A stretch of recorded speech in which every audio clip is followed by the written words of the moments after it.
Chapter 174. Ever since Wudong's old chief, Wang Zhonglo, passed away, the incense that was already not much had decreased by a bit.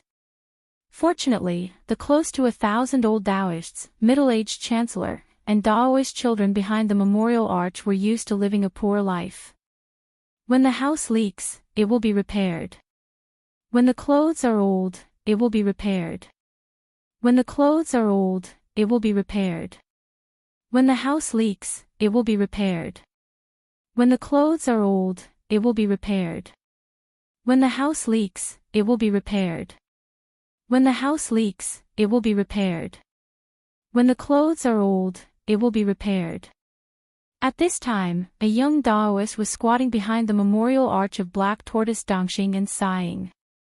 Beside him were a few mischievous Taoist children from the nearby Taoist temple. Each and every one of them were fighting over this Taoist priest to tell them some love stories from the book. This story was much more interesting than the Taoist scriptures, but it was a bit too desolate. Why didn't the men and women in the story have a good ending? Listening to the storyteller beside him nearing the end of the story, he became more and more worried. Didn't they force themselves to be beaten by their master with a plank to escape from the Taoist lesson and sneak out? Grand Marshal Granduncle, why are there so many riddles, drinking games, and poems in this book? Don't tell me they were all thought up by one person. If it's true, how much knowledge does the person who wrote this book have? Isn't he almost comparable to Grand Marshal Granduncle? A little Taoist child who had only been on Wudong Mountain for less than 2 years asked timidly. The little Taoist child was born with red lips and white teeth. He was full of vigor. Propping his cheeks with both hands, he stared at his master's martial uncle. According to reason, he should be calling him chief. However, it seemed that everyone in the book did not like this Grand Marshal Granduncle, so he still called him chief according to seniority. Nonsense, how can the person who wrote this book be more knowledgeable than Grand Marshal Granduncle? A little Taoist child who had entered the mountain a little earlier slapped the little Taoist child with a stern expression. The little Taoist child who was scolded held his head and did not dare to refute. I'm not talking nonsense. If the person who wrote this book and I were to debate about Taoist principles, I reckon he would not be able to win. However, when it comes to love and affection, I am 108,000 li away. This is the principle of specialization. In the future, when you study scriptures with your masters and encounter problems, don't think that your masters are always right. If I still say that you are wrong and you are still unconvinced, you can go down the mountain to find out who is right and who is wrong. If one day you feel that you have found the answer and that I and my masters were wrong, you can return to the mountain and tell us that we were really wrong. If you feel that you were wrong, don't feel ashamed. Remember that our Wudong Mountain gate will never be closed. The young Taoist smiled and rubbed the head of the youngest Taoist. His smile was warm. Grand Marshal Granduncle, I think it's wrong for Master to hit us whenever he's unhappy. What do you think? The little Taoist asked innocently. The young Taoist laughed softly and said, When I was young, I was also hit a few times. However, now I know that most of the time, it was my own fault. After a while, I no longer care about it. Master and senior brothers are not saints without temper. It's inevitable that they will make some mistakes. In Wudong's 1,000 years of history, there are hundreds of thousands of recorded Taoists. However, there is only one statue of Xuanwu Tianzuan. We, including me, are all ordinary people. We have to allow others to make mistakes and allow ourselves to make mistakes. Don't be stubborn. Otherwise, we will not be happy. It's not easy for us to come to the world. If we are always angry, even if you are a high and mighty emperor, it will be boring. Moreover, we are born in the world. Glory, splendor, wealth and status are nothing more than passing clouds. The Tao is made of gold and the medicinal pill furnace is filled with spring. Wudong is my pillow and my pillow is Wudong. That is enough.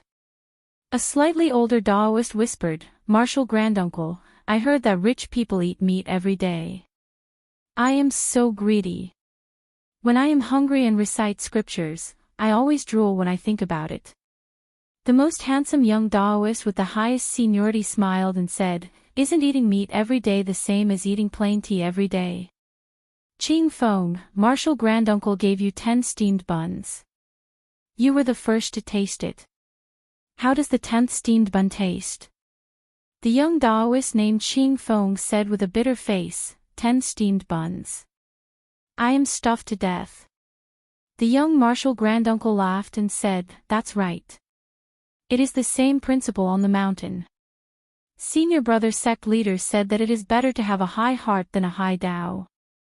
If we are greedy, there will be no end. Before Ancestor Lu ascended to immortality, he hung a sword on Nangong Yuejiao's head. Do you know what is the most powerful part of that sword? I heard from Master that the sword can fly for 1,000 miles. It must be to slay demons and eliminate devils. The young Martial Granduncle listened with a smile and did not say anything. When it was quiet, he said softly, Ancestor Lu seemed to have left behind the 3-foot sword, but in reality, he left behind the Tao root and Wudang. He taught us to use the Ching Feng sword to cut away worries, greed, anger, and lust. Lust? The youngest Taoist child was confused. The rest of the young Taoist priests who didn't know much were all chuckling.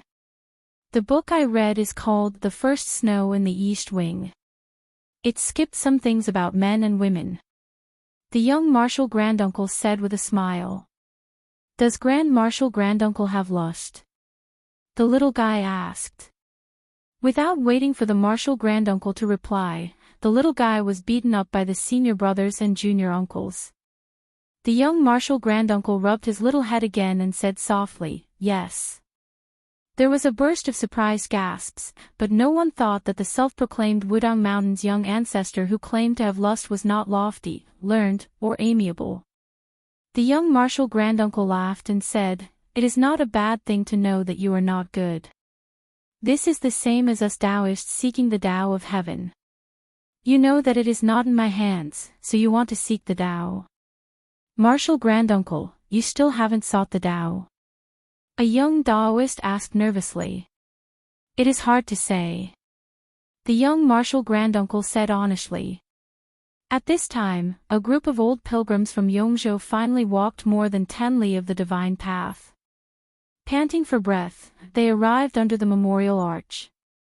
The young Taoist immediately stood up and called the young Taoist beside him to help carry the luggage. When they went up the mountain, the Taoist children skillfully introduced the scenery of Mount Wudang and the Taoist temple. The old pilgrims probably thought that the young Taoist children were amiable and cute, so they all showed a smile of vicissitudes. They walked and stopped, and their tiredness gradually disappeared. The young Martial Granduncle knew that the younger generation would not be able to accompany them to the top of the mountain, so he let them go down the mountain first and picked up all the luggage alone. The old people felt apologetic, so the young Taoist, who did not speak much along the way, smiled and said it was nothing. The old pilgrims saw that he went up the mountain like moving clouds and flowing water, with an indescribable magical style. It really did not seem like he was pretending to be relaxed, so they felt a lot more relieved.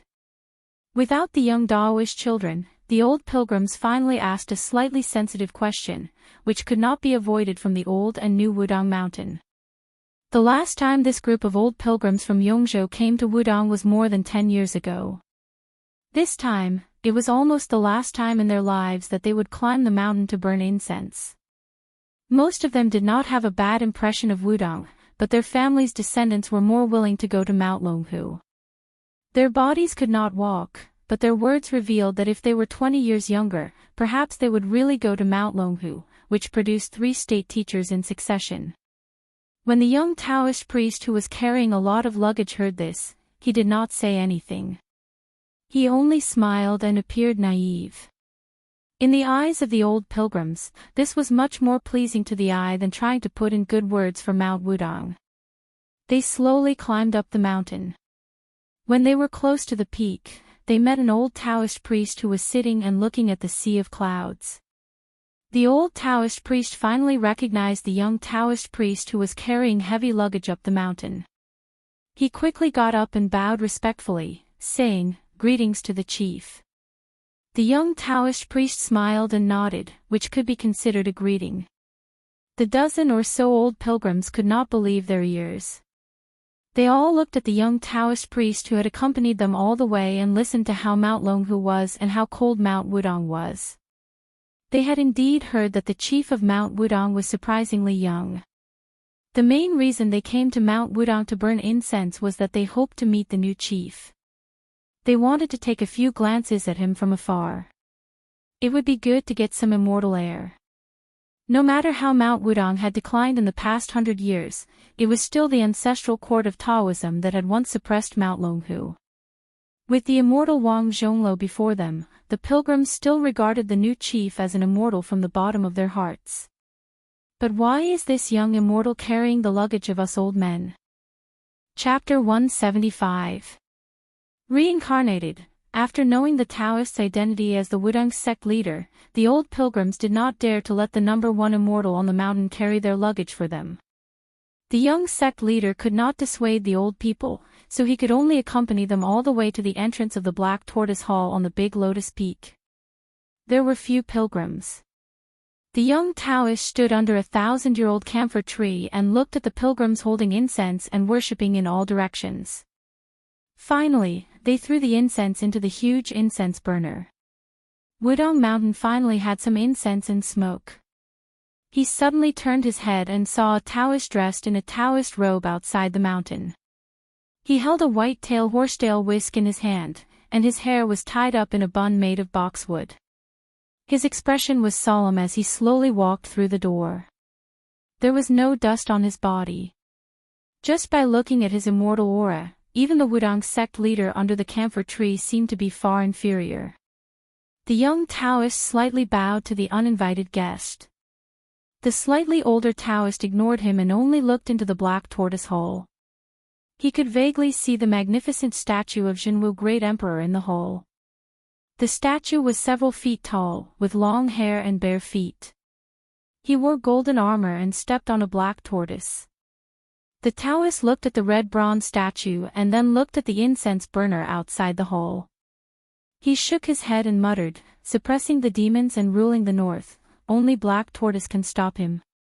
After becoming the sect leader of Wudong, the Taoist quietly stood far away. He heard the Taoist's question but did not directly answer. He only asked with uncertainty, "Probably." The foreign Taoist frowned, "Even you are not sure?" The young sect leader smiled and asked, "Mount Longhu said that you are the reincarnation of 3 generations of grandmasters. They also said that back then, Grandmaster Lu split the Azure Gall sword embryo into 3 and you obtained one of them. Tell me, is this true or false?" Unexpectedly, the Taoist shook his head without hesitation, "It's false." The new sect leader of Wudong was probably shocked and was speechless. On the contrary, the Dragon Tiger Taoist priest who was in another sect's territory appeared to be overbearing. Finally, he was willing to take a look. He looked at the number one person of Wudong whose aura and demeanor were not as good as any of the Taoist priests in the Taoist master mansion. He asked, "You're called Hong Shixiang?" The fellow called Hong Shixiang nodded his head, squatting down on the stone steps, exchanging glances with each other. Although the Taoist of Mount Longhu in front of him had an overbearing aura, it takes 2 to clap, isn't it? The person squatting there was neither red nor white in the face, as if he had seen a guest from afar, the kind that was half unfamiliar with him.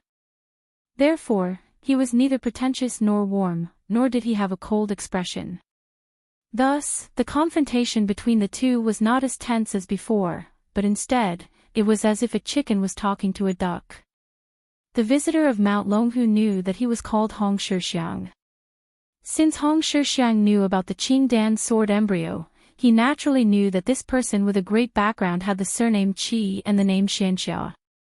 Other than this name being unforgettable, it was more because this person with the surname Qi was not only famous in Mount Longhu and the Taoist master mansion, but also in the entire world of Taoism. Qi Xianxia was a genius that was second to none. In the future, he was destined to be the pillar of the orthodoxy. The reason that Wudong knew was very simple. Little Wang Shixiang's swordsmanship was already outstanding enough. But Big Shixiang said that in the sect sword competition, Wang Xiaoping was only third. The second place was an old senior from a blessed paradise. Both of them were suppressed by the young dragon tiger Qi Xianxia. Of course, rumors were just rumors. The truth had to be seen with one's own eyes.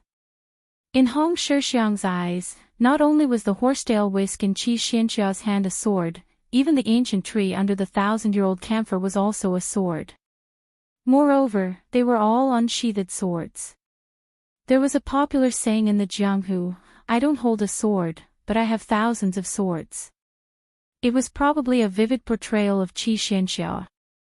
Hong Shixiang, who was squatting on the stone steps, sighed heavily. Look, the foot of the mountain was full of powerful people and terrifying things.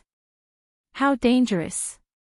As for why Qi Xianxia came up the mountain, Hong Shixiang was not really an idiot who did not understand the ways of the world. There were not many Taoist temples in Wudong, but there were also quite a number of them.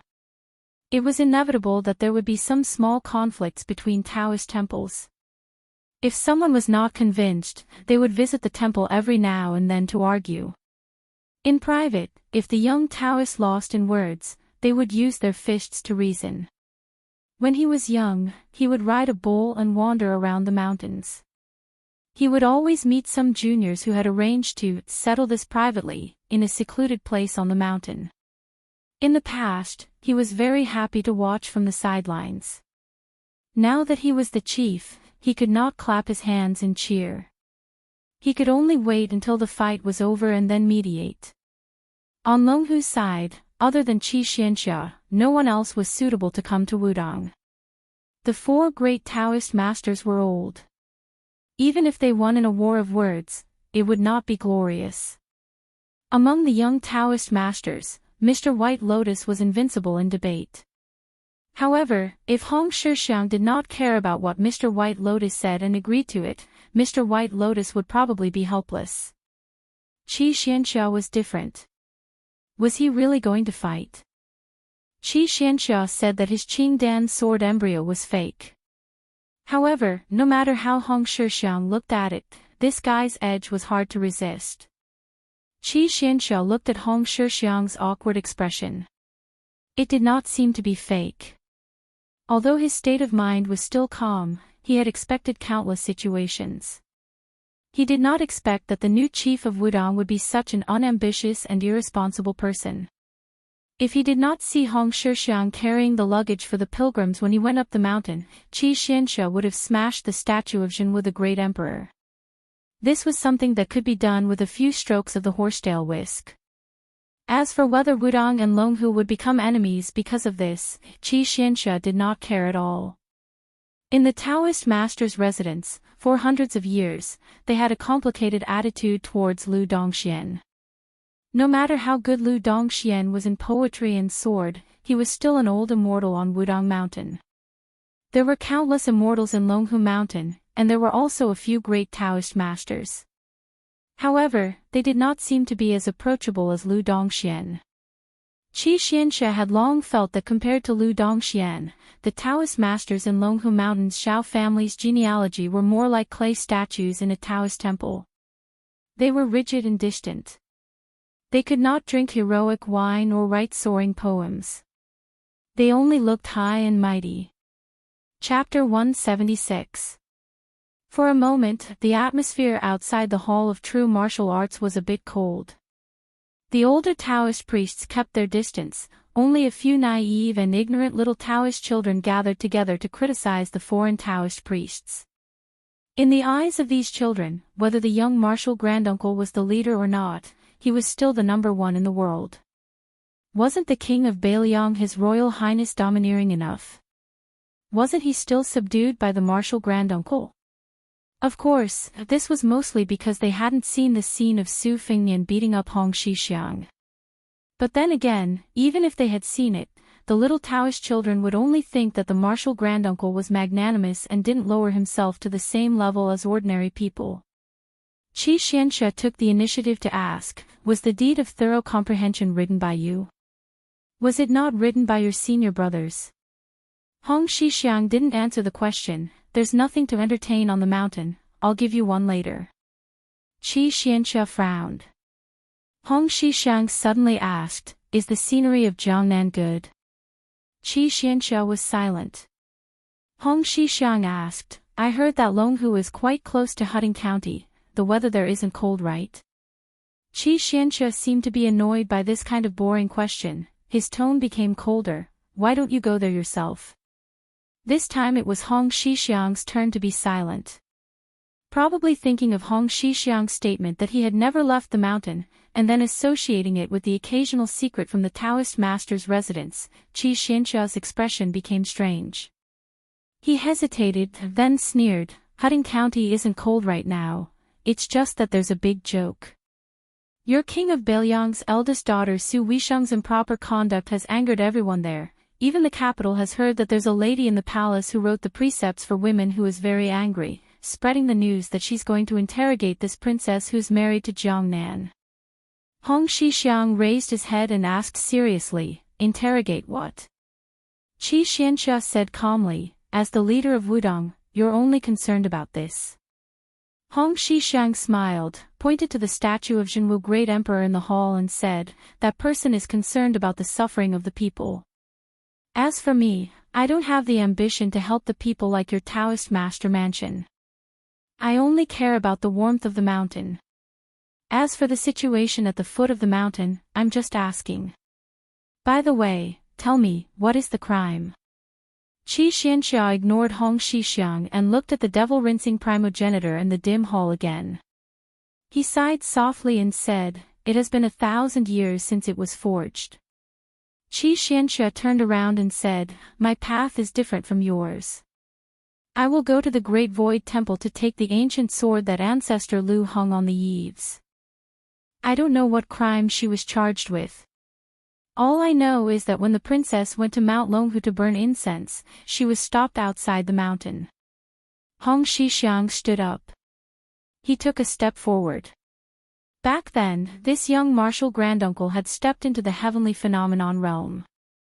Today, he took a step closer and snatched the horsetail whisk from Qi Xianxia, the sword chief of Taoism.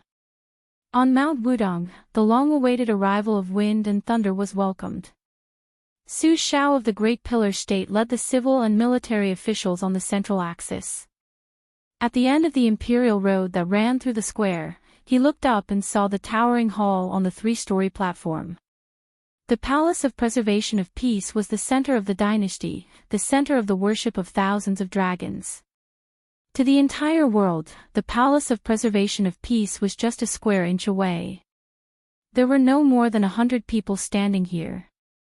However, the rise and fall of the empire depended on the people here and the government orders here. Even the slightest breath here would determine the health of the huge empire.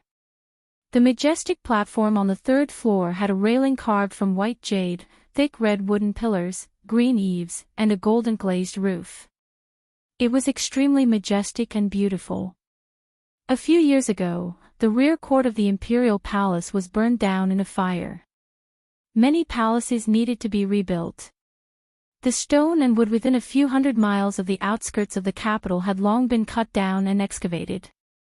Su Zhao's Beiliang transported countless giant stones and ancient trees here. One of the cloud dragon stone used as the stone steps of the rear eaves weighed 300 tons. One could see the extent of the labor and cost. At that time, complaints were heard everywhere. The remonstrant officials were even more excited as if they had been injected with chicken blood. They accused Su Shao of being a treacherous official, saying that the king of Beiliang was flattering and demanding excessive taxes. There were even people who said that if Su Shao did not die, the country would not be in trouble. However, the remonstrant officials who boasted of being untainted were really untainted. Su Shao was still the Su Shao who could get whatever he wanted, a high and powerful official who could not be moved. Walking on the central axis of the empire and reaching the end, one did not need to lower one's head. As long as one approached, one would see a huge wall of 9 dragons embedded in the ground. The 9 golden dragons were vivid and lifelike, as if they were about to soar into the sky in the next moment. On the left and right sides of the wall of 9 dragons were stone steps leading to the main hall.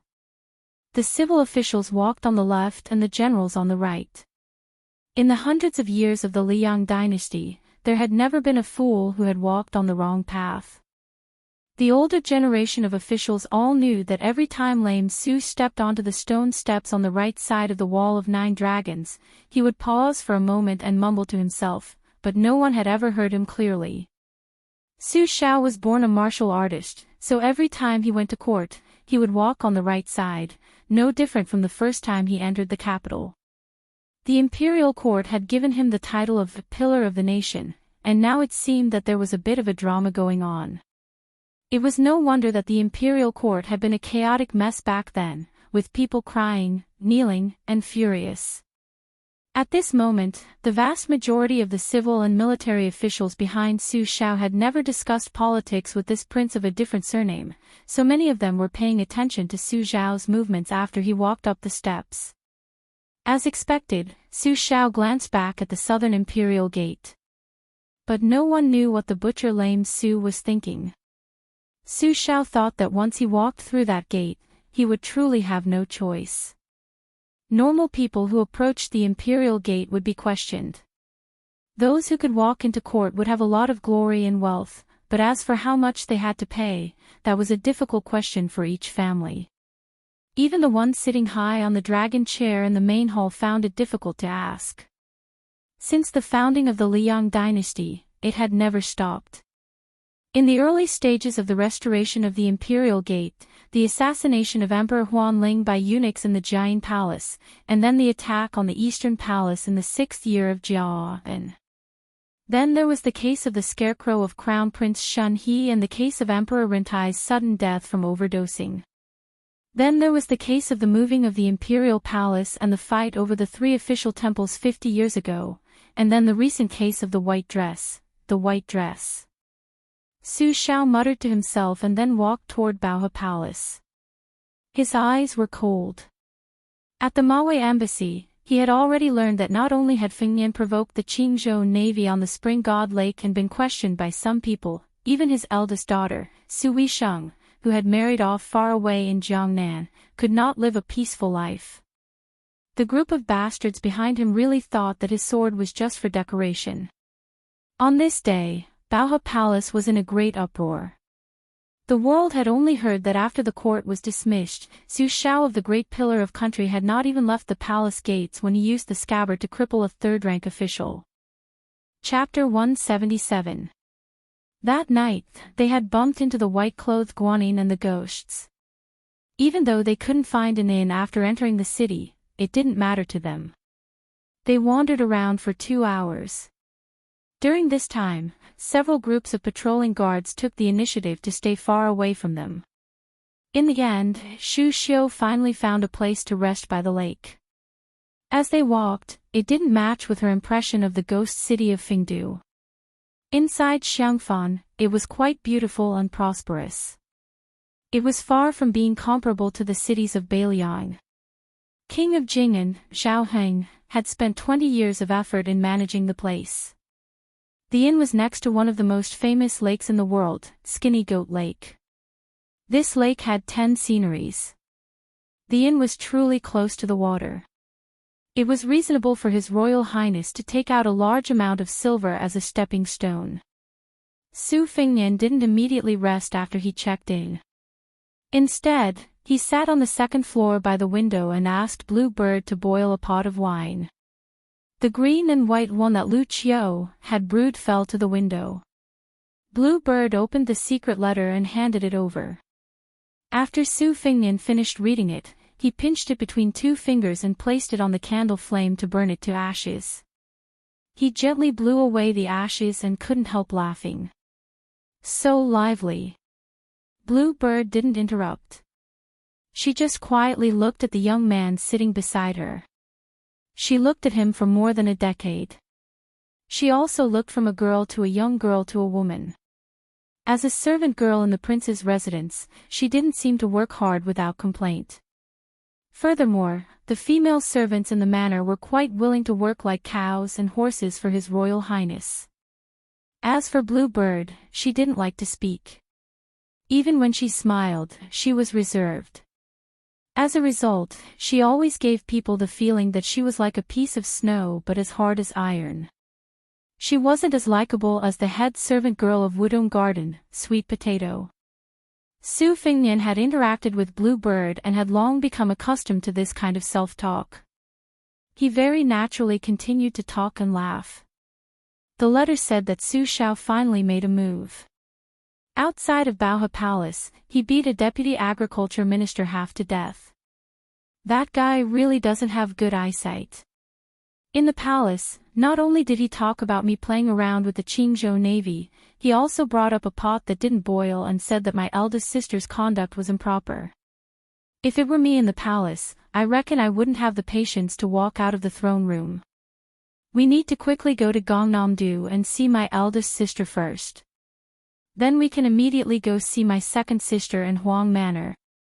Eldest sister always says that Jiangnan's water and soil are good and that it has raised a street full of delicious girls, like baskets of green vegetables and radishes.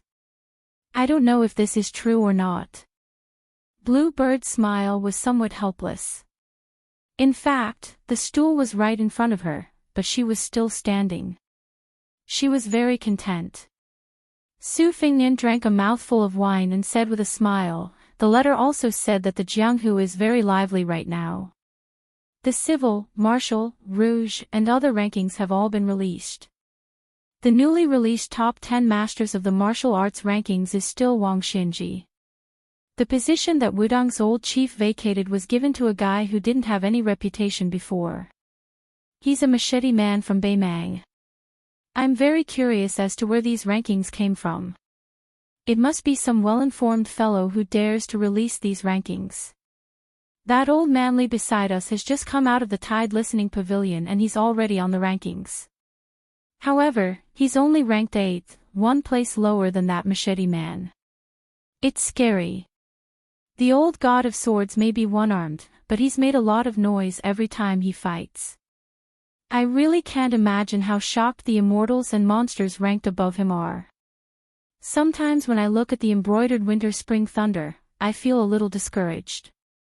I admit that I'm already very lazy when it comes to practicing the blade, but why do I always feel that I'm miles away from these guys? They say that once you enter a noble family, you'll be as deep as the ocean. I think it's better to change it to entering the Jianghu. Those who aren't on the rankings want to enter the rankings, while those who are on the rankings want to be in the top 3.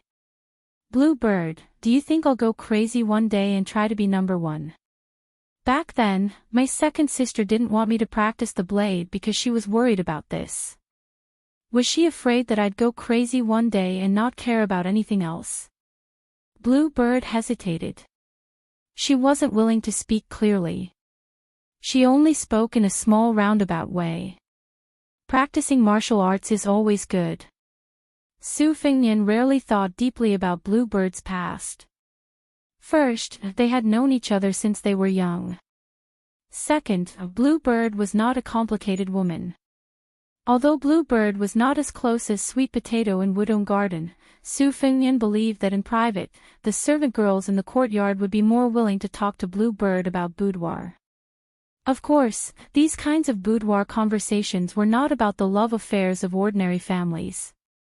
They were about the matters of the military and the state. Beiliang Palace was a place filled with swords and spears. Even the servants were stained with the arrogance of the imperial court. Since Su Xiao could be called the second emperor, then the Beiliang army was like a small imperial court. In this way, what difference was there between the prince's manor and a small imperial palace? It was just that Su Xiao never admitted these sensitive facts. Su Fingnian stroked the pair of scabbards embroidered with winter and spring thunder and suddenly laughed. Blue Bird smiled. Su Fingnian retracted his fingers as if he had been caught in bed. Although His Royal Highness had 2 sisters, when it came to telepathy, it was like a worm in his stomach. Just now, when he touched the scabbards, he remembered that the pair of scabbards on the table were White Fox's beloved personal items that she had worn for many years.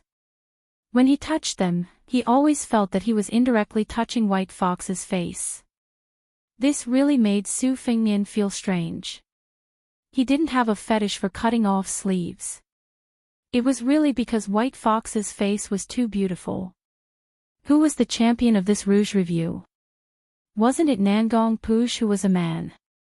When the mysterious Rouge House of Yunshan evaluated beauties, they would usually add more than 100 words to the beauty of the women on the list.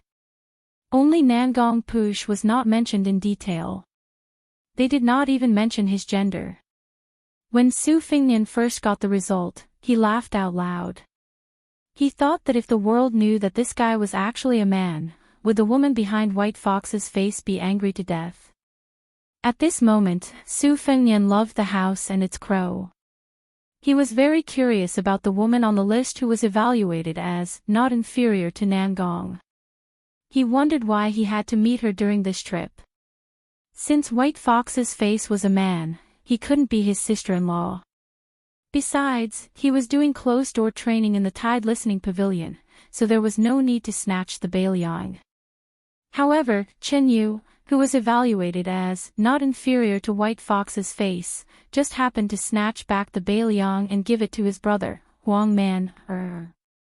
It was not a joke when he said that he would find a wife for Long Xiang in the early years. Su Fengnian got up and said, "Let's go to the lake."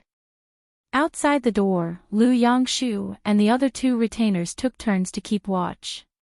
At this moment, it was Big Sword Lu Qiantang who was on duty. He silently followed behind the master and retainer. Lean Goat Lake was famous all over the world. In terms of scenery, Lean Goat Lake could be said to be the best in the north and south. There were more than 100 famous scenic spots in the annals of history. Back then, the selection of the 10 sceneries of Lean Goat Lake caused a big fight among the literati. They all had their own praises and fought until their faces turned red. In the end, the Grand Chancellor of Shangyin Academy came forward and gave the final word. Su Fengnian walked on the horse-riding embankment with Blue Bird. The name of the embankment came from the idiom looking at flowers while riding a horse. The two sides of the embankment were full of flowers. It was brilliant every spring and summer. Su Fengnian, who had nothing to do, picked up the winter embroidery knife and teased the embankment along the way, plucking countless flowers. Su Fengnian, who was strolling under the moonlight, was bored to death. He casually picked a topic and said softly, "I'm sure the whole city of Xiangfan already knows that I've entered the city." Blue Bird frowned and asked, "Was it King of Jing'an, Zhao Heng, who spread the news? Is he trying to kill someone with a borrowed knife?" Chapter 178. Su Fengnian nodded and smiled, "But if I die inside or outside the city, it will be a headache for Zhao Heng and Zhao Sun. If a descendant of a vassal dies in a city under their jurisdiction, it will be harder to clean up their mess than if they were killed by arrows from the Qing province navy. If I don't add fuel to the fire in the city, I won't be able to determine if the Jianghu people will be able to kill me outside the city. No matter what, it is reasonable to say that the king of Jing'an won't have any direct contact with me. Blue Bird, if I go to Jing'an Palace tomorrow, won't it be too much of a slap to Zhao Heng's face? This vassal king, in any case, was once the man closest to the dragon throne. These past few years, the dragon has roamed the shallows and the tiger has fallen to the plains. Do you think he won't get sick from holding it in? Otherwise, how could he have raised a son like Zhao Sun? Su Fengnian rambled on and on without the slightest scruple. Blue Bird was his family, and Lu Qiantang was a fallen slave who had become a retainer. As a martial artist of Jianghu, he wouldn't be as concerned about these rebellious words as an official. As expected, Su Fengnian suddenly glanced at Lu Qiantang, who was only vigilant of the surrounding movements. His expression was meticulous. Near a pavilion, there was a thunderous snoring sound. A young man dressed in poor clothes was lying there. The sky was his blanket and the ground was his pillow. He was hugging a wooden sword. The sword was an ordinary sword style, but there was a wine gourd hanging from it. Su Fengnian originally wanted to walk past and not disturb the guy's golden millet dream. But he inadvertently saw half of the guy's face. Su Fengnian was stunned. Blue Bird rarely saw His Royal Highness like this. For a moment, it was as if she was facing a great enemy. She was nervous. Lu Qiantang, who didn't let go of the slightest movement, immediately pulled out his sword. He thought that he had encountered an assassin with a great background. He didn't think that His Royal Highness would only quietly say, "You two stay away first." When Blue Bird and Lu Qiantang were far away, Su Fengnian walked forward and lightly kicked the guy to the ground. The swordsman, who was startled awake, first had sleepy eyes. Then, he began to curse. Then, he had the same expression as Su Fengnian when he saw him. His face was full of disbelief. He wiped the drool from his mouth and rubbed his eyes. Pleasantly surprised, he said, "Surnamed Su." How many times had he said it, but this bastard still wasn't willing to call out Su Fengnian's name. He always said that this name was too effeminate. It was so scholarly that it made him sound like he was from an aristocratic family. The next scene stunned Lu Qiantang. After the young man with the funny wooden sword confirmed His Royal Highness's identity, he punched His Royal Highness in the chest. However, His Royal Highness didn't get angry. Instead, he laughed and punched back. It was probably because that guy felt that Su Fengnian's punch was heavier than his own. In his life, he was the most calculative person. Feeling that he had suffered a great loss, he immediately rewarded Su Fengnian with another punch. In this way, Lu Qiantang saw His Royal Highness in the pavilion wrestling with a Jianghu boorish fellow who could smell the scent of poverty. This clearly exceeded the limits of Lu Qiantang's imagination. In the eyes of this second-level master, the Crown Prince of Bailiang wasn't someone who was easy to talk to. Not to mention that he dared to chase and beat up the great pillar state in the prince's mansion. He pinched Chu Lushan's fat face. Even after he left Bailiang, he first trampled on Qingyang Palace, then he started the Battle of Spring Deity Lake. Everything happened one after another. When had he ever seen His Royal Highness being beaten like this? Why didn't he fight back? The swordsman Lu Qiantang was a second-ranked swordsman with exceptional eyesight. Naturally, he could tell that His Royal Highness was holding back too much every time he attacked. He was striving to be no different from ordinary people. Lu Qiantang had never dared to think that there was anyone in the world who was worthy of this crown prince's careful treatment. Occasionally, when he was free, he would compare His Royal Highness with the other princes in the capital. However, he always felt that Su Fengnian was more domineering and powerful if they were to really fight. The young swordsman in the pavilion was not a poetic young swordsman sleeping on the lake. He was a stark contrast to Su Fengnian. Not to mention the wooden sword, the gourd he picked from the vegetable garden, dried it, and stored it in the sun to store wine. From head to toe, his clothes were really not worth more than 10 copper coins. On Mount Longhu, Qi Xianxia wore hemp shoes. Moreover, the pair of hemp shoes on the little celestial master's feet did not need to be mended. Moreover, Su Fengnian was more certain than anyone else that the man in front of him was really poor. He was so poor that there were no jingling sounds in his pockets. Poor to the point that there were only 4 walls in his house. In any case, he had a home. After this fellow left home to travel, he could only call the 4 corners of the world his home. He did not know what to eat next. For a swordsman to reach this level, he could not be any more miserable. That guy had been starving for a few days, so he was completely listless from all the fighting. He lay back down and looked at Su Fengnian's luxurious clothes. With a face full of disbelief, he asked weakly, "Brat, which family did you steal the clothes of?" You even have 2 good swords. They must be worth a lot of money, right? Alright, I have to hurry to the top of the city wall to look at the portrait. There's a high chance that you're there. I'll report it to the government tomorrow. Su Fengnian sat on the side and leaned against a pillar. He laughed and said, Wenhua, oh Wenhua, why don't you have some future prospects? I'm still waiting for you to make a name for yourself so that I can take advantage of you. Why are you still like this? You're just as sloppy as you were 2 years ago. How many meals have you not eaten? Unsurprisingly, it was the young swordsman who would never be able to make a name for himself. He rolled his eyes and laughed as he scolded, Stop talking nonsense. Su, if you still have some conscience, then take off this eyesore of a set of clothes and exchange it for some good wine and meat. Only then can we be considered brothers. Su Fengnian laughed and said, All right, you can eat your fill with wine and meat. Wenhua was stunned for a moment. He sighed and said, Young Su, although you've changed your clothes, you haven't changed your conscience. Su Fengnian deliberately flicked his clothes with his finger and said, I've long said that I'm one of the richest children in Beiliang. Do you believe me now? Wenhua said unhappily, Who told you to pretend?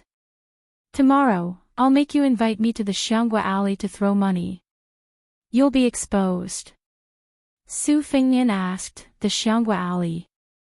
Wenhua chuckled and said, White steamed buns. This was Wenhua's catchphrase. Su Fengnian smoothly took over and said, White is nothing but a lady's chest. Oh, is it a good brothel? Wenhua smacked his lips and said with a yearning expression, The best place in Xiangfan City. A few days ago, I saw a leading lady in the Xianghua Alley from afar. Just now, I was dreaming of doing it with her. In the end, I was King woken up by you. No, you have to compensate me. Su Fengnian slanted his eyes and said, What are you pretending to be a hero for? Didn't you say that you won't lose your virginity before you return home in glory? Wenhua said helplessly and discouraged, You won't allow me to enjoy my mouth. Su Fengnian asked, Find a place to get some beef. Wenhua swallowed his saliva and shook his head and said, The night ban in Xiangfan City is too scary. I can't tell if you're really wanted, or if you'll go out tomorrow to reward our internal organs. That's right, where's old Huang? Why? Last time, he accompanied you to suffer, but this time, he didn't accompany you to enjoy life. You're not honest, kid. Su Fengnian said calmly, He's dead. Wenhua haggled over small matters. If someone dared to give him less than a copper coin, he would dare to roll on the ground like a country shrew. However, he was rather open-minded when it came to important matters. When he heard the news, he was only shocked and regretful for a moment. He sighed and said, If he's dead, then he's dead. He'll just reincarnate better. Where is he buried? If it's not too far, I'll burn incense and serve wine next Qingming festival. Old Huang was a good person. I don't care about other people's lives, but I still have to go to old Huang's grave. Su Fengnian said softly, He died at the Eastern Sea's Martial Emperor city. There's no grave. Wenhua said in bewilderment, Why did he run to the Martial Emperor city? If I remember correctly, old Huang was from Western Shu. That Western Shu accent, when I first met you guys, it almost made me want to commit suicide. These 2 years without old Huang nagging beside my ear, I'm rather lonely. That's right, it's quite lonely. Su Fengnian looked at the moon in the middle of the lake and muttered, It's quite lonely. Chapter 179. Wenhua said angrily, Su, watch your mouth. What servant girl's life? Be careful or I'll get angry with you. Su Fengnian rolled his eyes. Wenhua raised his head to look at Blue Bird with his mouth full of oil, and he did his best to reveal the most graceful smile in his life as he said shyly, Miss, just because you called me young Master Wen, if that Su brat dares to bully you in the future, I'll be the first to take care of him. With his mediocre martial arts, I won't even need to use a sword to beat him down. Su Fengnian laughed loudly and teased, Young Master Wen, come, drink. Wen Hua was in a great mood. It was the first time he'd been called young Master Wen. His entire body felt comfortable, and he suddenly felt that besides the woman he adored in his heart, she was the second cutest woman in the world. Such a well-educated and virtuous woman was a servant girl. Only a ghost would believe that. Wen Hua burped, and the remaining wine was carefully poured into his wine gourd. Wen Hua threw a glance at Su Fengnian, and Su Fengnian shook his head. Wen Hua nodded vigorously, causing Blue Bird to be baffled. It was actually Su Fengnian who couldn't dissuade Wen Hua, and he could only awkwardly ask Blue Bird to carry the lunchbox back to the inn first. The two of them ran out of the pavilion like a wisp of smoke, and found a clump of grass near the water. They took off their pants and squatted down at intervals, and their bare buttocks were especially absurd under the moonlight. The two men ruined the scenery like this by taking a dump at Thin Goat Lake. However, if one knew about the hardships of those years, they wouldn't be surprised by the vulgar and despicable actions of this pair of buffoons at this moment. To a nobody like Wen Hua who was crazy poor, the most king happy thing in the world wasn't eating, drinking, and sleeping, but the word shit. Because only when one was full would one have the capital to shit, and this was a very shallow principle. Wen Hua, who was squatting by the lake, exhaled a long breath, and he said leisurely, "Who knows, there might have been some poet or elegant scholar who recited poems here in the past. When I think of this, I feel great." Su Fengnian did not say anything. He believed that King of Jing'an, Xiaoheng, would never have thought that the Crown Prince of Beiliang would urinate and defecate beside the Thin Goat Lake. Wen Hua was slightly bored when he saw Su Fengnian didn't move, and he suddenly smacked his lips in shock.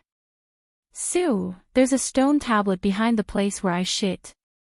Su Fengnian finally could not bear it any longer and cursed, "That's the record of the Slender Goat Lake written by the governor of the previous dynasty, Li Mi.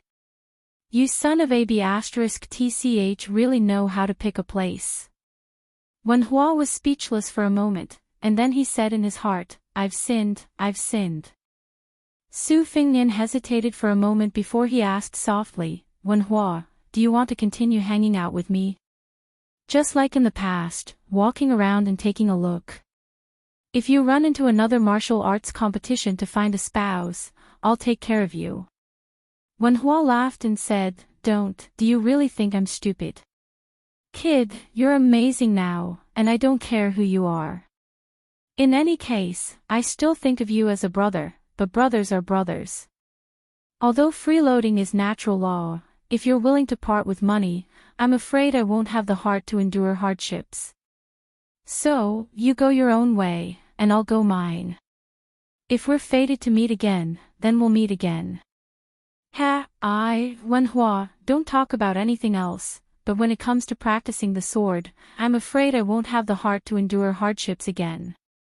Kid, I appreciate your good intentions. Tomorrow, I'll be leaving the city, and I want to go to the Beimang border to take a look. Just take it as broadening my horizons." Su Fengnian said softly, "The border is going to be chaotic.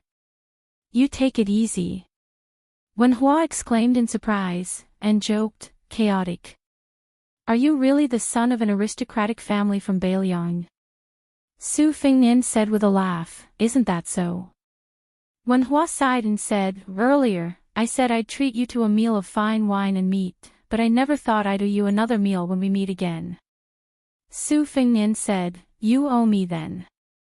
Kid, just don't die, otherwise, there'll always be a chance to pay me back." Wen Hua chuckled and said, "According to old Huang's words, I'd have to say something like this at this time." Su Fengnian said absent-mindedly, "That's right." Wen Hua suddenly shouted, "The blades of grass on my side are fucking ridiculously small. It's not easy to wipe my ass. It seems your side is a bit wider. Hurry up and throw some over." Su Fengnian cursed and threw over a clump of blades of grass.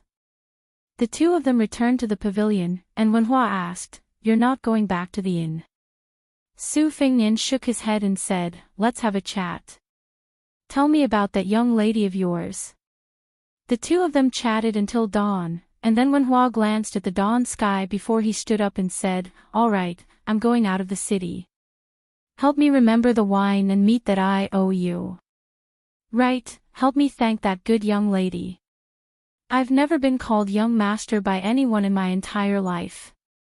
Su Fingnian hesitated for a moment before he asked, "I have an old senior that uses the sword by my side. Do you want to meet him?" Wenhua held the wooden sword tightly, and then he smiled as he shook his head and said, "No, that's someone else's sword in the end. Even if senior is willing to teach me, I won't be able to learn it." Su Fingnian teased. "Didn't you always want to be taken as a disciple by an expert in the past?" Wenhua said sternly, "I only thought about it. I remember old Huang said that practicing the sword requires sincerity, just like pilgrims praying to gods and Buddhas. Sincerity will work. But I've been idle for the past 2 years, so I've pondered over an unreasonable principle. The sword is my own. With my aptitude, if I walk the path of someone else, I won't be able to achieve anything in my lifetime. I don't have the habit of owing people. I can't really owe you a few meals of wine and meat until my hair turns white. Let's go. Don't be so wishy-washy like a woman." Wenhua was full of smiles. "The steamed bun is white, but it's not as white as a young lady's chest." Su Fingnian's smile was intoxicating. "The tip of a lotus is perky, but it's not as perky as a young lady's butt." On the long embankment of the willows, the wooden sword Wenhua and the dual blade Su Fingnian high-fived and brushed past each other. Chapter 180. Su Fingnian took a few steps and turned around to send off the man, the pot, and the wooden sword as they walked across the long dike. Blue Bird stood there gracefully. Lu Qiantang had a solemn expression, but he was full of doubts. In the end, he could not guess the identity of the poor and pedantic young man. Given the wealth of Su Fingnian on the long dike, which was second only to the current emperor, it could be said that he was surrounded by nobles. The Dongyue swordsman had seen the liveliness of Beiliang Palace in the first month of the Lunar New Year. Those officials who enjoyed the shade under the big tree of the king of Beiliang could be said to be all feudal officials. When they met His Royal Highness, they had to put on an attentive smile on their faces. Lu Qiantang vaguely felt that the man with the wooden sword came from a humble background, but he did not dare to believe it. Or rather, he did not want to believe it. To this Beiliang servant, he would rather have Su Fingnian be a master who had no shrewdness or shrewdness. That way, it would be easier to serve him. One Su de Zhuguo was enough for him to not dare to breathe. If Su Fingnian was an ambitious fellow with great talent and bold vision, then being in the king's company was like being in the company of a tiger. Today, he had provoked the king of Jing, and tomorrow, would it be the king of Guangling's turn? The day after tomorrow. How many years could Lu Qiantang, who still had a great pursuit of the way of the sword, live to practice the sword? Walking back to the inn with Blue Bird, Su Fingnian asked and answered his own question. Wenhua did not want to see Li Chungang, but if I mention the name of the old god of swords, don't you think that kid will regret it? Even if I want to roll on the ground, I will still leave. This is where I am not as good as Wenhua. He always knows what he cannot do and does it. Back then, every time there was a martial arts competition for a spouse, he would eagerly go up the arena. When the other chivalrous men jumped up, he had to obediently walk up the stairs. He pretended to be thick-skinned, but in his heart, he cared more than anyone else about those supercilious looks. But no matter how many times he was beaten off the arena, he would still go up the stage whenever he had the chance, just to be able to exchange moves with others. But in the end, I did not see him return what he learned. Why bother? While he was talking to himself, Jiang Ni and the old god of swords just happened to be out sightseeing at the Thin Goat Lake. Su Fingnian kindly threw a smile at them, but no one paid him any attention. After returning to the inn, Su Fingnian ate his breakfast and hid in his room to pick out the moves from the martial arts manuals in his mind. They were all the essence of the top-secret manuals, such as the Greenwater Pavilion Sword Training Manual and the Whale Killing Sword. Originally, it would be best to have Li Chungang to guide him in this kind of technical work. With Su Fengnian's little experience, he was far from being able to give advice. But even with his knees, he knew that the old god of swords, who dared to criticize the outline of 1,000 swords as worthless, would not even bother to move his mouth. Sigh, if only White Fox's face was by his side. However, on the ship, Li Chungang had taught Su Fengnian a mysterious way of flicking the sword. He explained the sword moves and sword aura in simple terms, which had already benefited Su Fengnian greatly. Originally, he was like an idiot who had a mountain of treasures in front of him. After picking and choosing, he finally knew what to do. Yu Wei carried Wu Meinyang and knocked on the door. After Blue Bird opened the door, she said that she wanted to go sightseeing. Su Fengnian did not stop her and instructed Xu Xiao and Lu Qiantang to be her attendants. When Yu Wei saw that Su Fengnian had no intention of going out, her expression became gloomy and her interest was somewhat reduced. Su Fengnian saw this and did not change his original intention. Jiang and I did not have time to study, so Su Fengnian had Blue Bird go to the bookcase and pick out a few secret manuals. Among them, there was a secret manual on spear techniques called Arms Sutra, which was rumored to be written by the horse racing spear Wu Kuang. The reason why Su Fengnian was particularly interested in it was because Li Chungang had occasionally mentioned it. The old sword god took a few glances and asserted that this book was a secret record of the spear immortal Wang Xiu's experience when he was young. However, after he became famous, he found it vulgar and refused to admit it. Thus, he used the name of his direct disciple, Wu Kuang. When Su Fengnian flipped through the book, he saw that Blue Bird's expression was abnormal. He asked, "Do you know Wu Kuang?" Su Fengnian was just asking casually. Unexpectedly, Blue Bird nodded her head. Wang Xiu was one of the 4 grandmasters who were equally famous as Li Chungang. At that time, he was known as the world's #1 spear art. His junior brother was now Su Zhao's personal guard. Other than taking in Wu Kuang as his disciple, his most prized disciple, Chen Jibao, had surpassed his master. It was rumored that he had died under the spear of a villain. However, for some unknown reason, Wang Xiu's weapon, the instant spear, had never appeared in the world after this grandmaster's death. Perhaps it was because Chen Jibao's betrayal of his master was too unpopular, or perhaps it was because he wore a white robe and carried a sword all year round.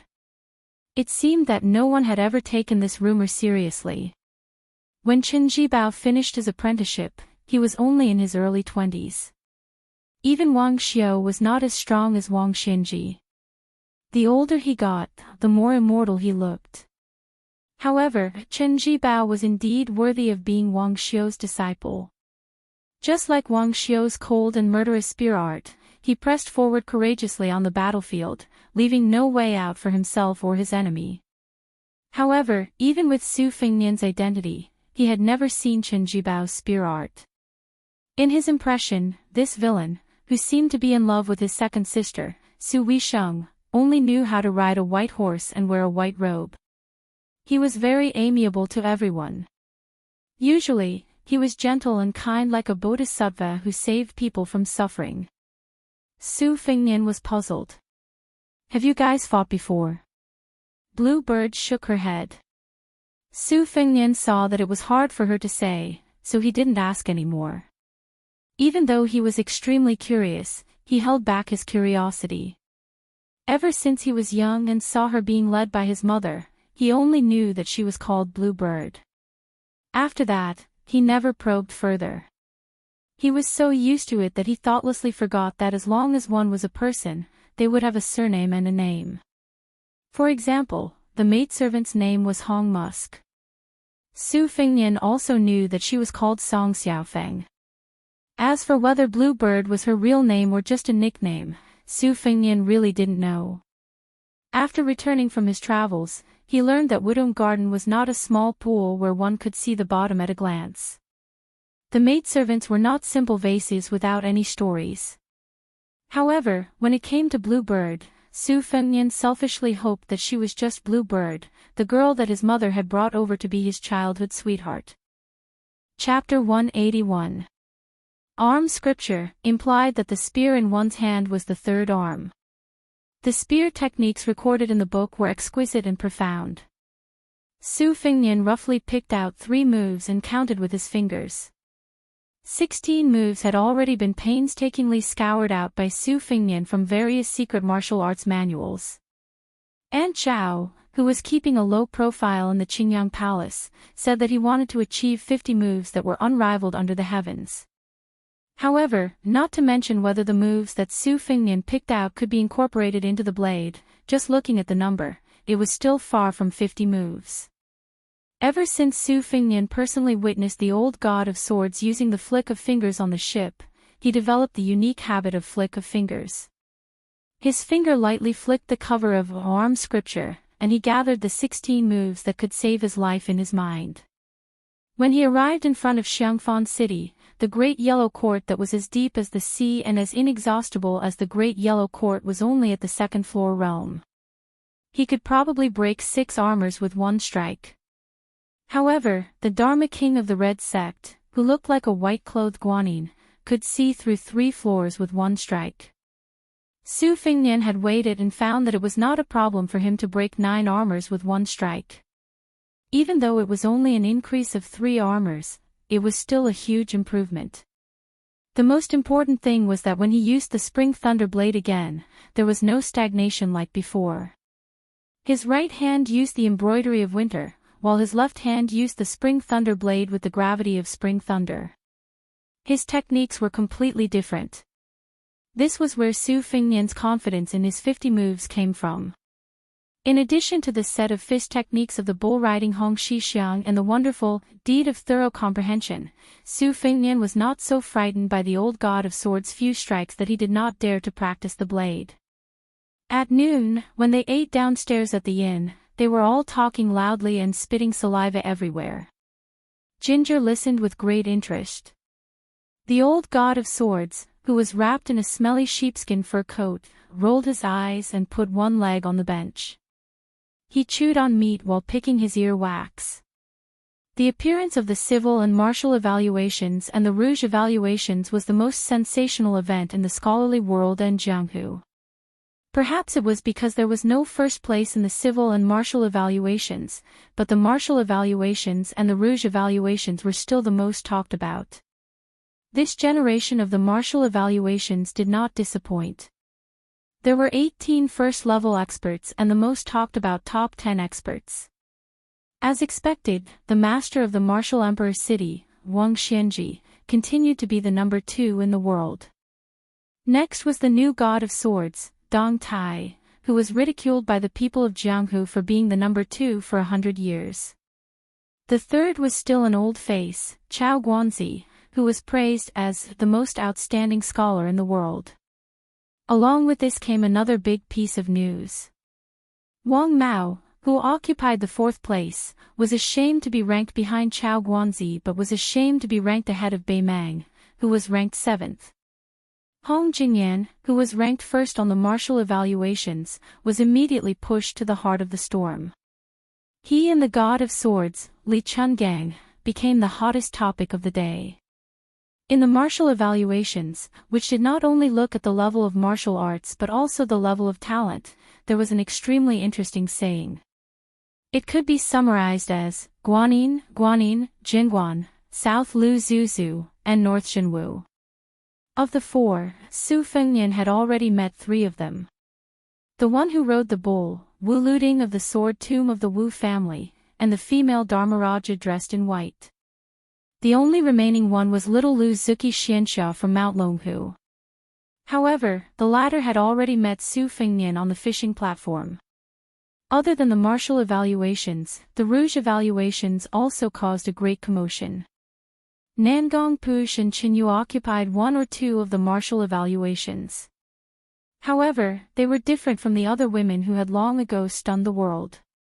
These 2 had never been famous, which made them even more attractive. But what Su Fingnian was most proud of was that not only did his second sister make a name for herself in the literature review, she also took the first place in the Rouge Review and Vice Review. Other than this, Wang Dongxiang, who took him on the turtle, also made it into the literature review and Vice Review. Although she didn't make it to the top, for a girl from a relatively ordinary family, it was a rare honor. Su Fingnian now understood why the gloomy father and son in the city had not made any moves. He glanced at the old god of swords opposite him who could attract countless supercilious looks. Everyone in Jianghu knew that there was this immortal who was known as the Green Snake in 2 sleeves and 1 sword by his side. The swordsmen in Xiangfan City who were itching to get rid of evil for the people would have to be 10 times more courageous. Who would dare to make a move? Jiang and I heard that some of the old god of swords in the restaurant had finally come out of seclusion, only to be the accomplice of a villain in Beiliang Palace. They all said that the old god of swords had become muddle-headed and that he could not protect his integrity in his later years. With old god of swords' attitude, it was likely that he would not be able to compete with Dong Tai for the title of the world's #1 sword. She was very angry, especially when she saw that the old man only cared about eating meat and drinking wine. She said indignantly, "Hey, didn't you hear them? They're all talking bad about you." Old Manly said cheerfully, "I heard them. This old man is not deaf." Jiang and I was probably angry that he did not fight back. She put down her chopsticks and stretched out her small hand. She said angrily, "Give me back the talisman." The old god of swords pretended to be surprised and asked, "What?" Jiang and I repeated it again. The old man still pretended to be dumb and asked something. The little mud man stared at him a few times and finally gave up. She completely ignored this old man who could clearly split the river with 1 sword and let others talk bad about him. Su Fingnian was not amused by her childish behavior and laughed out loud. Jiang and I heard it and angrily said, "What are you laughing at?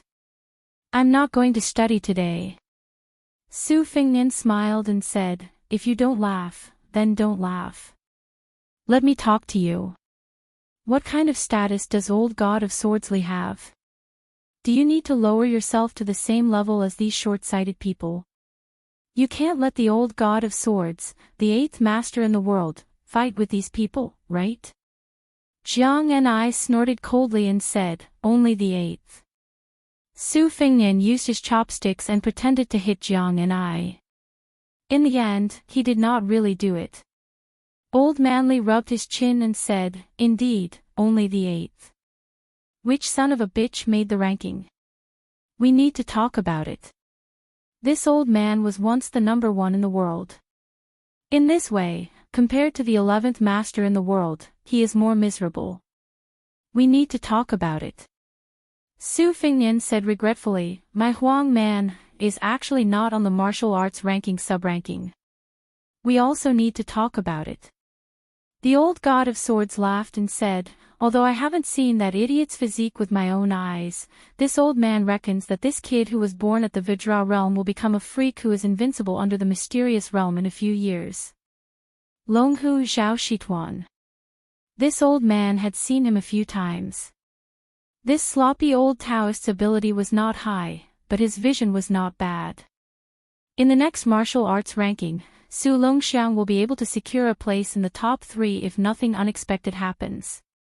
If someone like Wang Xianji does not appear in the pugilistic world in the next 20 years, it is even possible for him to fight for the championship.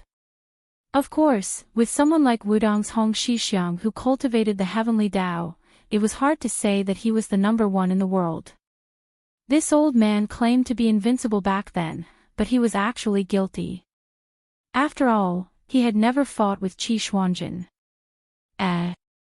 That's strange. Su Xiao has 4 children. Su Weisheng and Su Longxiang are all extraordinarily gifted characters. Why is it that you, Sheila, can't fight normally? Su Fingnian laughed shamelessly and said, "We can't take all the good things in the world. We have to leave something for others to remember." At this moment, a group of young scholars walked in from outside the building. Their faces were full of anger as they cursed the immoral fellow for shitting in front of the records of the slender sheep lake. Su Fengnian saw Jiang and I staring at him and asked, "Does it look like I did it?" Jiang and I laughed coldly and said, "It must be you." Su Fengnian gave a thumbs up and said, "Smart." Jiang and I could not eat anymore. Su Fengnian asked, "Are you really not going to study today?" Jiang and I put on a straight face. Su Fengnian asked again, "You spent 1 tael of silver on Mount Lao. Don't you feel heartache? Are you not going to earn money?" Jiang and I did not make a sound. But in the afternoon, she held a book and stood outside Su Fengnian's room. She did not knock for a long time. Su Fengnian did not make things difficult for her. He walked out of the room and said with a smile, "You're not going to study today, and I'm not going to listen. Let's go out and play." Chapter 182. Su Fengnian was kind enough to take Jiang and I out to relax, but she kept thinking about all the rumors she heard about the ghost city in Xiangfan. Admiring the lake with Su Fengnian was already the limit of her courage, so she did not dare to go out again.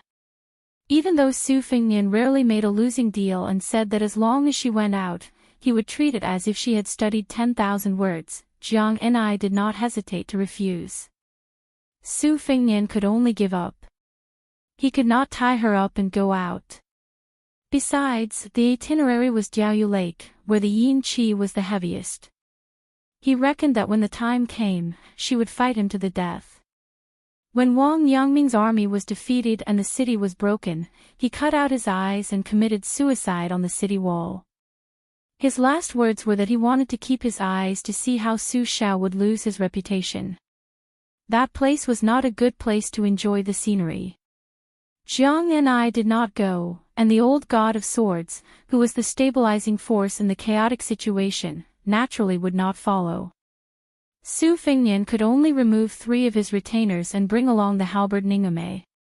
Without waiting for Su Fengnian to ask Blue Bird to call for people, Ningame strode over with a serious expression. After making sure that there was no one in the corridor, he said in a low voice, "Your Highness, King of Jing'an, Zhao Heng, is here." Su Fengnian was stunned. He narrowed his eyes and asked, "How many soldiers and armor did he bring?"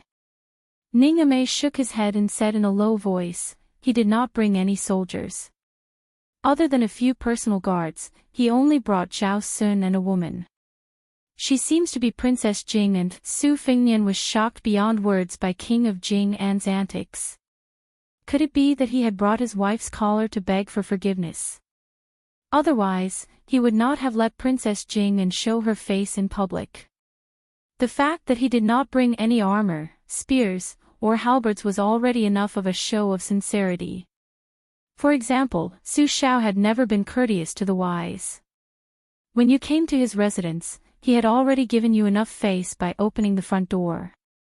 No matter how useless the king of Jing'an was, not to mention how glorious he was in the past, he was now one of the 6 great vassal kings. If he abided by the law of the vassal kings, he would not dare to muster a large force, but why would he need to come in person? How was that possible? Su Fengnian furrowed his brows as his thoughts raced. For a moment, he did not notice that Ningame was sizing him up. Outside the room, Jiang and I was holding a book with an indifferent attitude, as if even if the sky fell, His Royal Highness would be there to support it. On the other hand, the meticulous Blue Bird saw Ningame's expression and immediately felt an indescribable murderous intent. Ningame seemed to have noticed it. He slanted his eyes and smiled calmly at Blue Bird. Su Fengnian was thinking about how to deal with this situation and ignored the confrontation between Blue Bird and Ningame. He paused for a moment and smiled. "Let's go, General Ning. Let's go and take a look. I heard that Princess Jing'an is an extremely charming beauty. If I remember correctly, she is one of the beauties in this Rouge Review. She is almost 40 years old and still able to be on the list. She must be a very beautiful woman." Ningame smiled and led the way. The appointment was to be held in a secluded room in the corner of the inn. Unknowingly, Liu Yangshu and the other two had gathered behind Su Fingnian. By the time Su Fingnian entered the room, even Li Chungang was standing silently in the corner. At the door stood two imperial bodyguards of the Prince of Jing'an's estate who were in the prime of their lives. Their auras were strong and unending. One of them wielded a saber, while the other was empty-handed. There was a scent of the battlefield that Su Fingnian was no stranger to about them. The old soldiers in the army always said that even ghosts would be afraid of people who crawled out from a pile of hundreds and thousands of corpses. This was because their bodies were tainted with an extreme yang aura that was snatched from the corpses. Therefore, whenever the Bailiang soldiers mentioned the Pillar State and Xiang Fan City, they would always proudly say that hundreds of thousands of wandering ghosts were nothing. As long as the great general entered the city alone, those filthy otherworldly items would not even be able to become ghosts. They would perform the 36,000 great ritual of the heavens. The two imperial bodyguards who had just left the battlefield did not stop Su Fingnian. Presumably, the king of Jing'an, Zhao Heng, was famous for his shrewdness. Since he was willing to sacrifice his face and personally enter the inn, he would not delay the important matters. Su Fingnian, who was armed with two sabers, did not knock on the door. Instead, he directly pushed the door open. The eldest son of Xiang Fan, the crown prince of the king of Jing'an, Zhao Sun, was standing with his head lowered. A middle-aged, elegant man was sitting on a chair, twirling a string of 108 Tiantai Bodhi beads in his hand. He was reciting the names of the three treasures. His face was unusually pious. Although he was already in his 40s and would soon be over 50, he still had an outstanding demeanor. At first glance, one could tell that he was a handsome man with a jade-like face when he was young. According to the unofficial history, the king of Jing'an was most favored by the Empress Dowager and was given the nickname Tan Lang because Zhao Heng had been handsome since he was a child. In addition, he was pure filial and docile, so he was able to enjoy the Empress Dowager's love among the princes. After he was crowned, he became even more outstanding and elegant.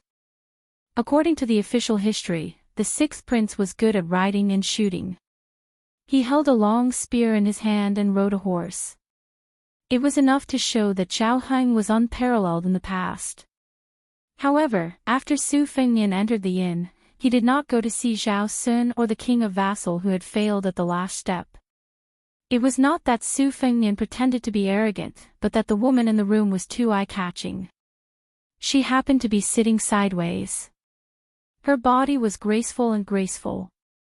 The woman was reading a book. When she turned the page, she lifted the hair on her temples. She was beautiful, and her demeanor was even better. She was classical and graceful, just like a fairy maiden in a painting.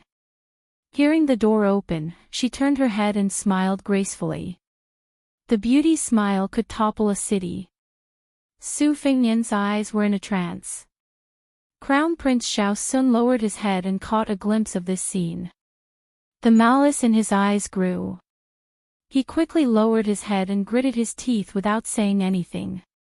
The hair on the king of Jing and Zhao Heng's temples were gray. Perhaps it was because he had used too much scheming in his life that he was old. Fortunately, a man's temperament was not affected by age. However, compared to Princess Jing'an's beauty who was not past her prime, she was still as radiant as ever. It was somewhat a mismatch. They were already 10 years apart, and now this old man looked even more like a young wife. The world only knew that the princess came from a noble family in the spring and autumn period. Her father was Pei Kai, the most knowledgeable scholar in Western Shu. He was known as Pei Huang Lao. He was famous for being weak, and was especially proficient in the Lao and Di. He was above the secular world and was fully deserving of the title of a great scholar of the classics. The Pei family withered during the unjust war of the spring and autumn period. Pei Kai died for his country, leaving behind only an orphan. The orphan of the fallen country married into a noble family. A beauty matched with a noble. Su Fingnian only looked deeply at Princess Pei. In the eyes of others, he was a licentious lecher who was extremely rude. A palace guard was about to close the door when Lu Qiantang acted as if he was about to draw his sword. With his back to the door, Su Fengnian coldly said, "Impudent. Don't be rude." He allowed the door to slowly close. King of Jing and Zhao Heng did not rise to greet him. After he finished chanting, he hung the prayer beads and tied them to his well-maintained hands. He raised his head and said warmly, "Fengnian, there are no outsiders here. You and I can call each other uncle and nephew." Su Fengnian restrained his arrogance and returned the favor. He said warmly, "Nephew greets Uncle King of Jing'an." Chapter 183. Perhaps Zhao Heng did not expect the notorious crown prince of Beiliang to be so easy to talk to. His eyes darkened as he gently pinched a Bodhi prayer bead between his index finger and thumb. With a gratified expression on his face, he said, "Brother Su, a tiger does not beget a dog." Back then, I could not compare to him in terms of horsemanship and had no choice but to lose to him in every aspect. It was inevitable that I was unconvinced and thought that I had to make up for it somehow. My son, Zhao Sun, was not suited for martial arts, so I forced him to study hard. I was afraid that even my son would not be able to compare to Brother Su. Today, it seems that I still failed to flatter you and lost by a large margin. By the way, Fengnian, Uncle Wang took the liberty of coming here this time to bring this stupid boy from studying to apologize to you. Zhao Sun's reputation is thin. Even if he knows that he is in the wrong, he would not dare to come here. He had no choice but to ask his mother to step forward and escort him here. I have made a fool of myself in front of you. Princess Fei's laughter could topple a nation. Zhao Heng looked at his son, Zhao Sun, with a faint smile on his face. Even when Su Fengnian slapped his face with Shodong on the Yellow Dragon ship, the latter did not bat an eyelid. When Su Fengnian made fun of him for diving into the water, he jumped so confidently and calmly. However, when his father glanced at him today, it was as if he had been stung by a poisonous object. He immediately raised his head and bowed deeply to Su Fengnian with a solemn expression on his face. It could be said that he was solemnly apologizing to his sworn enemy a few days ago. He only lacked a smile to wipe away the enmity between them. Su Fengnian pulled a chair over and sat down. He stared at Princess Jing'an's beautiful face for a while, then turned to the King of Jing'an and said with a smile, "This nephew was reckless. How could I accept Brother Su's bow?" Although he said that, he did not have any intention of getting close to Zhao Sun.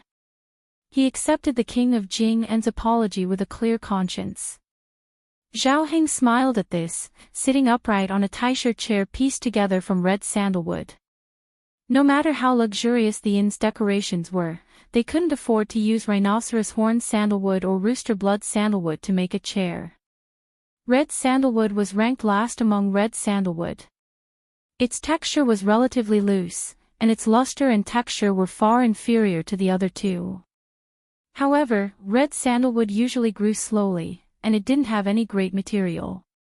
Ordinary high-ranking officials and dignitaries would be grinning from ear to ear if they had a sandalwood chair. Scholars and poets would love a small sandalwood fan so much that they believed this low-grade red sandalwood chair was already the inn's housekeeping treasure. King of Jing'an's nickname was Sandalwood. His love for red sandalwood was only second to Little Ginger's imperial uncle from West Chu, who had built a sandalwood palace. Zhao Heng said that he would not sit unless it was sandalwood, nor lie down. It seemed that this was not an exaggeration. Su Fengnian looked at the 108 mani pearls in Zhao Heng's hand and praised, "Uncle Wang is indeed a devout believer of Buddhism." When the Tiantai Bodhi seed was plucked, it was a hard golden yellow. Most eminent monks would only turn from golden yellow to pale yellow after holding the pearls for several decades. In Uncle Wang's hands, it turned from pale yellow to milky white. As the old saying goes, sincerity can move metal and stone. With Uncle Wang's sincerity, what bodhisattva would not bless you? King of Jing'an laughed and said, "I have long heard that Fengnian and I worship Buddhism. It seems that it is true. Shang, on the other hand, still can't recognize that this is a Tiantai Bodhi seed. Last year on my birthday, Shang, took the initiative to give me a string of walnut prayer beads. Although each walnut was carved with 6 luohan, according to the Buddhist Sutra of measuring and counting beads, the material of the prayer beads is different. Therefore, the merit obtained during practice is greatly different. The core is only 2 times, the iron is 5 times, the copper is 10 times, the lotus seed is 10,000 times, but the Tiantai Bodhi seed in my hands is 10 million times.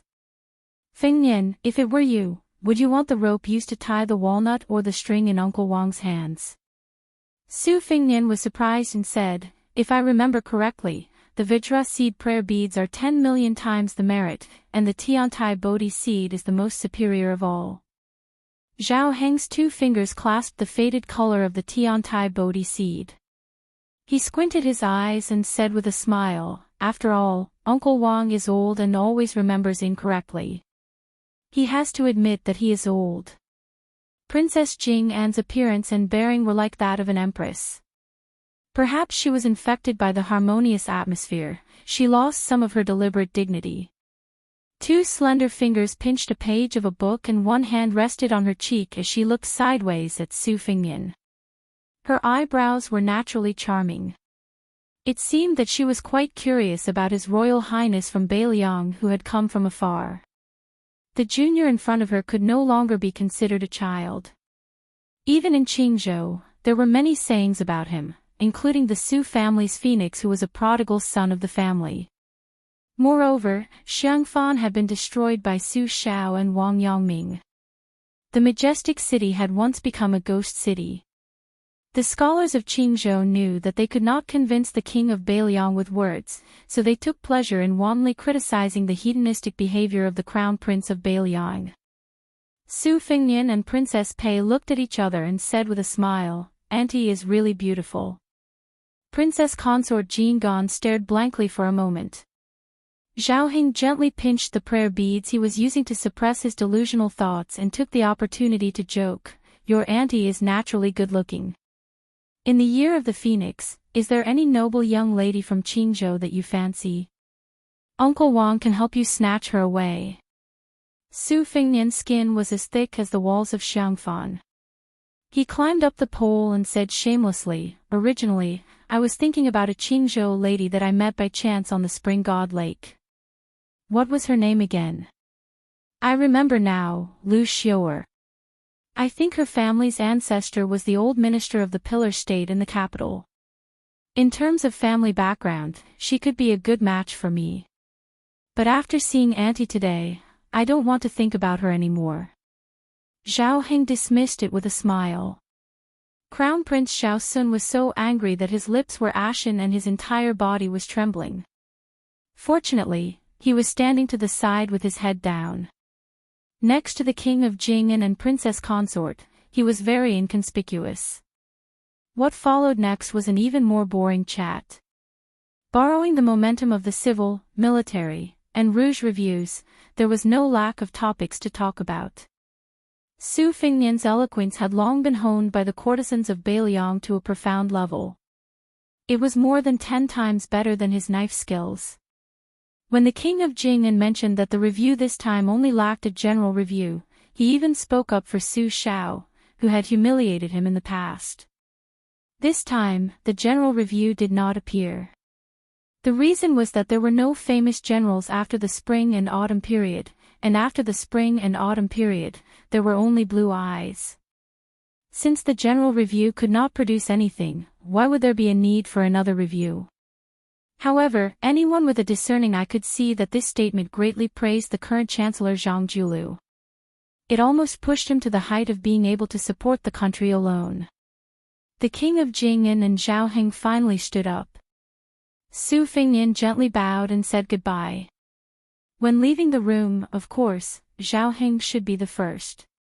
Originally, Princess Pei should be the second, followed by the junior Su Fengnian and Zhao Sun. Su Fengnian, intentionally or otherwise, lagged behind a few steps.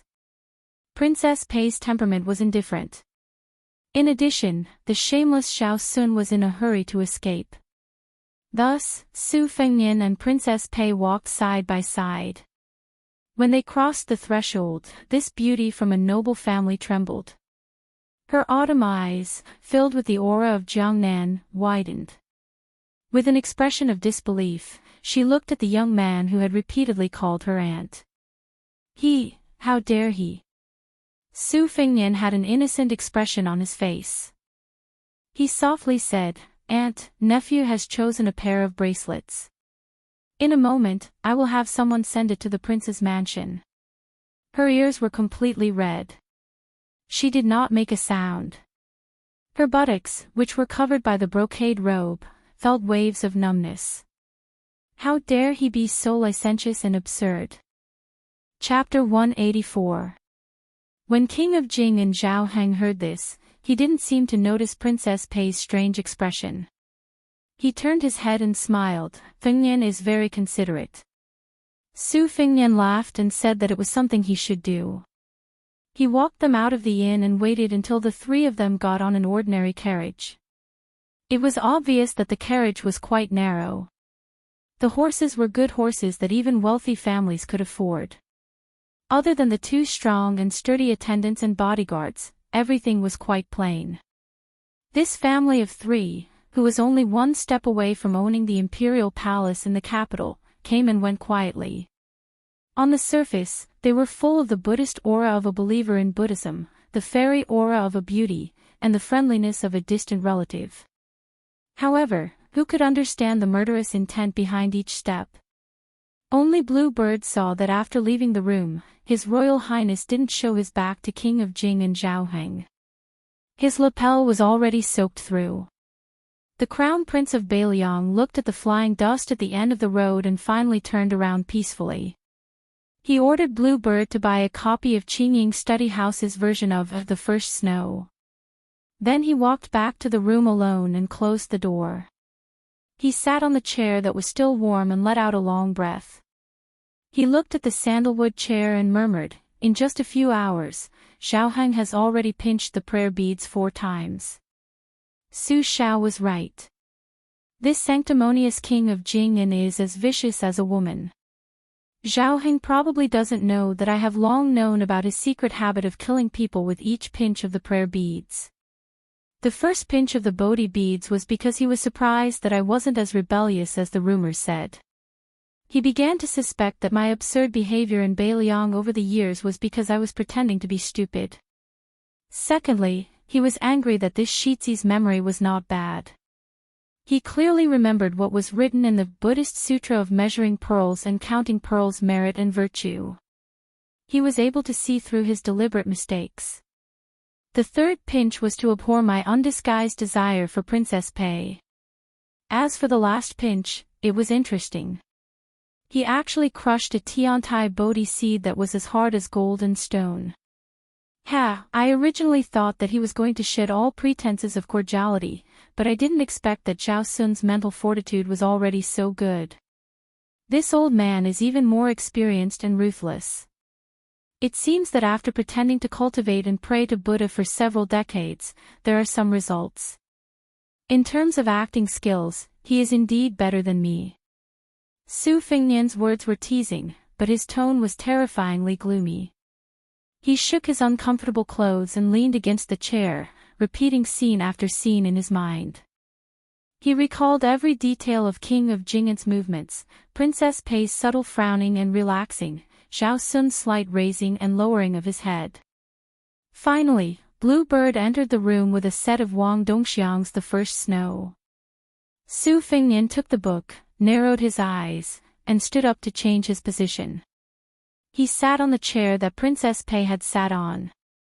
With a hoodlum smile on his face, he raised his hand and clenched his 5 fingers. He changed his face into a mask and said in an intoxicated manner, "Comfortable. The tip of the lotus flower is raised, but it can't be higher than Xiaonyang's butt." Even though Wen Hua's words are crude, he directly said the great principle that scholars have to spend a lot of money to buy. Blue Bird was confused. She did not see the unrestrained undercurrent at the door. She reckoned that Su Xiao was the only one in the world who dared to think deeply about Su Fengnian's daring feat. Su Fengnian pondered for a moment, then took out one of the books, The First Snow, printed by Qingying's study room, and flipped through a few pages. If King of Jing'an and Princess Pei were present, they would definitely be shocked by the amazing memory of this nephew of Bailiang. He remembered that in the Sutra of Buddhist Studies and Counting of Beads, the multiplier of the merit of prayer beads was nothing. This was because the pages that Su Fengnian flipped through were exactly the same as the pages that Princess Pei had skipped through several times. Thinking about the subtle changes in Princess Jing'an's expression every time, Su Fengnian lowered his head to look at the contents of the book. With a strange smile, he said, "This beautiful auntie does not seem like a woman who is soft on the outside but strong on the inside." Pei Kai, who was born in a rich and powerful family, is an unyielding literary hero. How could he train such a weak and delicate daughter? Compared to the women of Qingzhou who like to fight and scheme the most, she could be said to be a weirdo. I reckon that if this auntie was not so beautiful, she would not have been able to sit firmly in the position of princess consort of Jing'an Palace. Previously, I heard that little girl Lu Xiu'er said that Princess Pei had caused the death of Zhao Sun's mother to be able to sit as the princess consort, and I believed it to be true. This little girl's skin has done a lot of harm. The next time I see her, I won't just touch her small hands and waist. Su Fengnian asked, "Blue Bird, where is the sandalwood box that I asked Wang Linquan to buy on Mount Lao?" "Go get it." Blue Bird quietly left and returned. Su Fengnian opened the exquisitely crafted sandalwood box. Inside, there was a string of prayer beads that were rarely seen in the dynasty. The material used was called Paluo Zi in the western regions, and the people of the Central Plains were used to call it Crown Prince. This kind of prayer beads would not be cold in the winter, and would not be stained with sweat in the summer. The Crown Prince was strung together in a circle, and had a very artistic name, Satisfaction. It was a wonderful object that could not be bought with money. No matter who it was given to, it would not be degraded. If it was given to someone who believed in Buddhism, it was even better. Su Fengnian's original intention was to test the king of Jing'an fiercely when he arrived at Xiangfan. If they could coexist peacefully, he would give this precious bracelet to him. If they turned against each other, he would keep it for himself and give it to Miss Li, who had lived in the temple since she was young. That way, it would be more agreeable to her. It was just that in the time it took for a spark to fly off a piece of flint, Su Fengnian was worried that the king of Jing'an would see through the truth. He did not want to give Zhao Sun the impression that he was a cultured person on the outside, but a scheming person on the inside. Therefore, by chance, he came up with that stroke of genius. TSK, TSK, TSK. That feeling was superb. Su Fengnian closed The First Snow in the East Wing book, which had won the title of The First Snow in the East Wing. He said, "In a moment, have Ningame deliver this sandalwood box to the Jing'an Palace. Tell him to give it to Princess Pei. I don't believe that the king of Jing'an, this 1,000-year coward, can continue to endure at home. If you make me unhappy, I will set your house on fire." Blue Bird softly agreed. Su Fengnian suddenly asked, "Blue Bird, if I say that bastard Zhao Sun has some kind of abnormal fantasy about Princess Pei, would you believe me?" Blue Bird calmly said, "I believe you." Su Fengnian laughed coldly and said, "This family looks like a group of harmonious people, but turns out it's just a facade. So what if Zhao Sun has pinched the prayer beads 1,000,000 times? Holding the prayer beads in one's hand can increase one's concentration and wisdom. Su Xiao has already made it clear that he is too smart for his own good. Those who achieve great things must not use petty tricks and cleverness. Zhao Sun is a person who cannot let go of anything. If he is willing to let go of something, if he is unwilling to let go, how can he gain anything?" Chapter 185. Su Fengnian laughed and said self-deprecatingly, "It seems like I'm a coward who was scared out of my wits. I don't have the right to criticize someone as ambitious as Zhao Heng, the king of Jing'an, Bluebird smiled and shook her head. Xiaoheng has already lost the first move in his discussion with your highness. Su Fengnian smiled and said, don't flatter me. The reason why I was able to win by a fluke was because Su Xiao set up the most domineering first move for me. It wasn't my true ability. I'm still so useless today. It's all because Bluebird and you girls flatter me. Go, serve tea as punishment. Bluebird smiled and remembered something. Her expression turned cold as she said, Ningame was disrespectful towards King of Jing An's visit. He wanted to see how your highness would respond. Su Fengnian waved his hand and said, it's reasonable. Ningame is a brave warrior who can wield a heavy halberd weighing 70 to 80 kilograms. How could he be willing to risk his life for others? Speaking of which, if he kowtowed to me as soon as he saw me, I would suspect that he was a traitorous fence-sitter. Don't mind this small matter. Otherwise, Ningame will laugh at me and look down on me even more. Su Fengnian continued, in the past, when I heard Su Xiao talk about his experiences, I didn't take it to heart. Now that I look back, I understand a little. Killing an enemy on horseback is all about risking your life. If you win, you're the boss. If you lose, you're the grandson. It's clear. What a headache.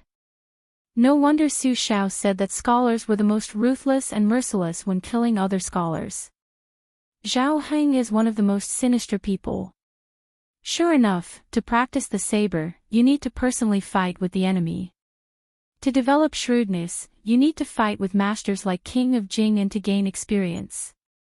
I don't feel bad about giving you a string of satisfaction worth thousands of gold. Bluebird took the sandalwood box and left the room, gently closing the door behind her.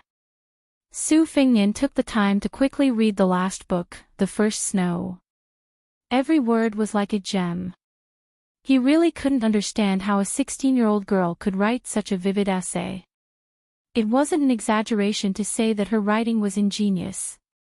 Last time when his elder sister went back to Beiliang, he always heard her sigh that she wished the world could have another snow. At that time, he only felt that his elder sister was too sentimental. Now that he flipped to the end, he saw that the ground was covered in snow, and the tragic ending was a clean death. He felt both heartache and peace of mind. It was as if not dying was a failure, and only death was a real life. In the past, Su Fengnian didn't have such a state of mind. If someone died beside him, he would appear to be indifferent, but in fact, he would always be worried for a long time. It wasn't until 3 years ago when he had to walk around in a difficult situation, experiencing hardships and seeing the world's various forms of life that he changed. Su Fengnian said softly, Old Huang, are you trying to say that my home is where my heart is at ease? Su Fengnian, who was sitting alone, laughed, Hey, how can you say such a literary principle? In one of the rooms of the inn, Jiang and I was lying on the table, staring at the dozen or so copper coins. She had asked the stingy Su Fengnian for one tael of silver that originally belonged to her. In the end, along the way, she was reluctant to buy anything. With great difficulty, she had steeled her heart and only picked 2 sets of the cheapest clothes and a cheap wooden hairpin. There were still some copper coins left. She was used to living a poor life. The little clay figurine seemed to have long forgotten the noble demeanor of growing up in the imperial family when she was young. No matter how angry she was at His Royal Highness, no matter how angry she was to the point that she could not eat, it would not affect her studies to earn money. These days, after leaving the Beiliang Palace, where everyone looked at her with disdain, she saw the scenery of the outside world. It was beautiful, but Jiang and I was not as interesting as she had originally imagined. If it were not for the company of Old Li, she privately felt that it would not be as good as Wudong Mountain. Over there, she could still have a vegetable garden. Looking at the little green, she always had some joy that she did not dare to admit. Originally, she secretly hoped that she could spend the winter on the mountain. That way, she could build a snowman as tall as a person. Then, she would not have to be as restrained as she was in the palace. She could viciously stab the snowballs in front of that hateful fellow. But in the end, she still went down the mountain. It was just that Jiang and I, whose hopes had been dashed, wasn't too upset.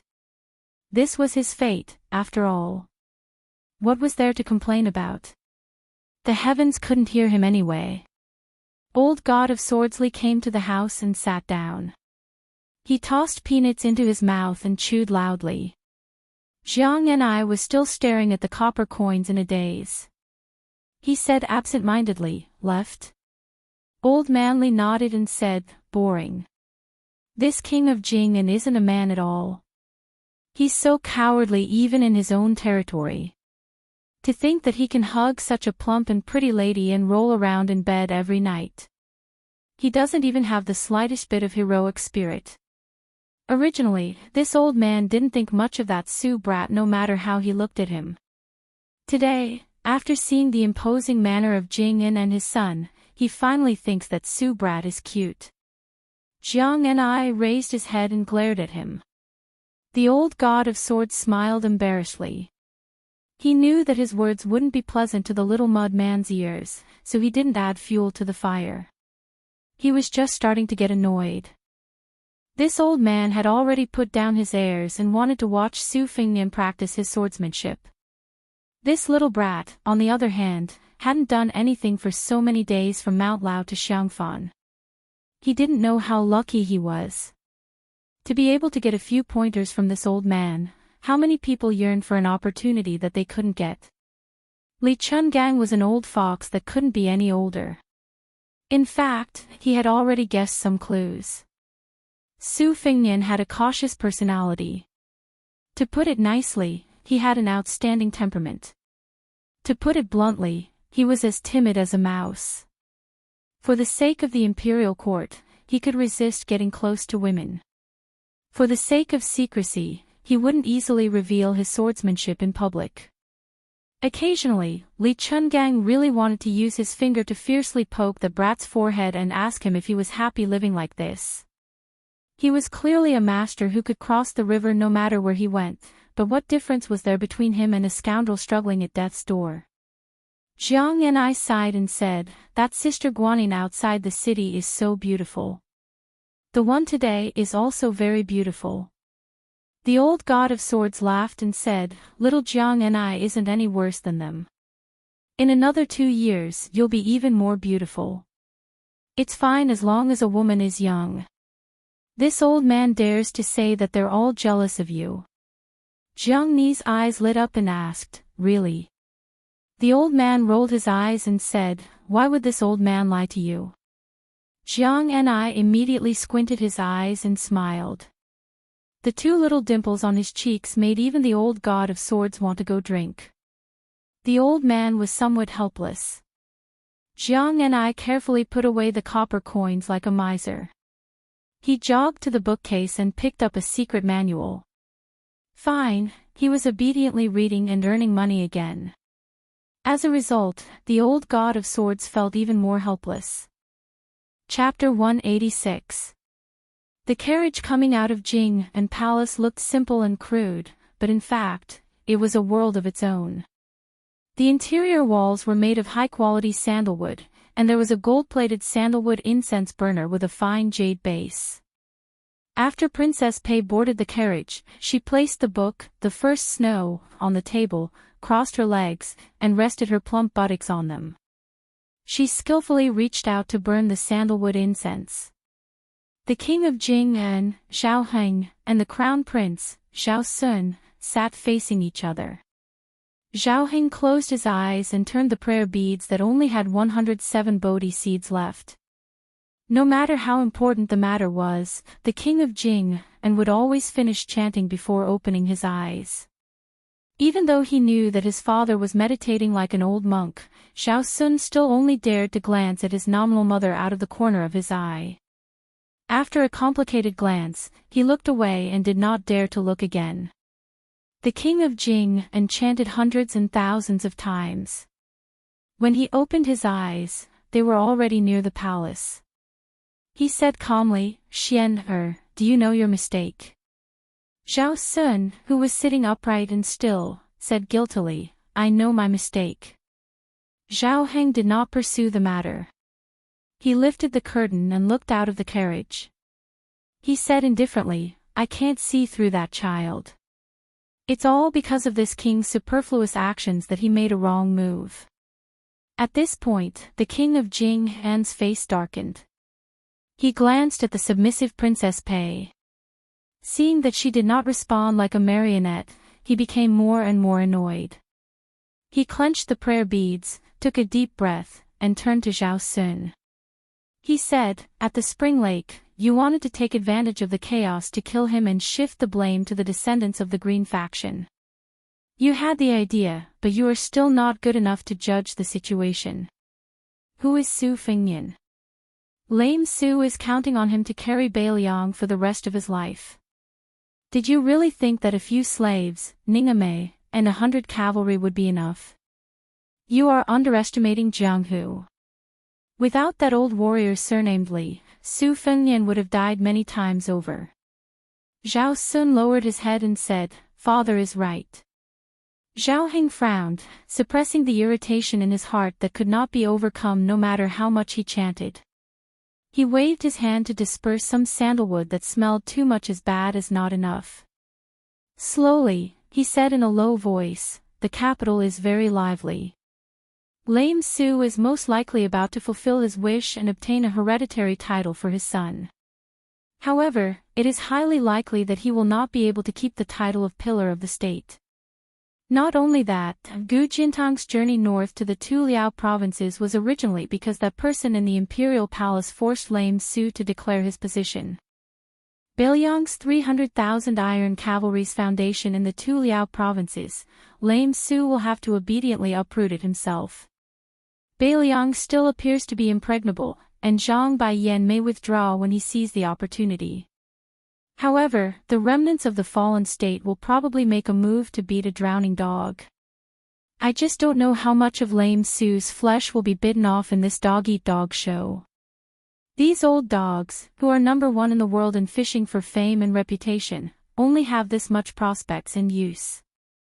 When Zhao Sun heard his father's harsh evaluation of the old officials in the hall as a bunch of old dogs, he naturally smiled contemptuously.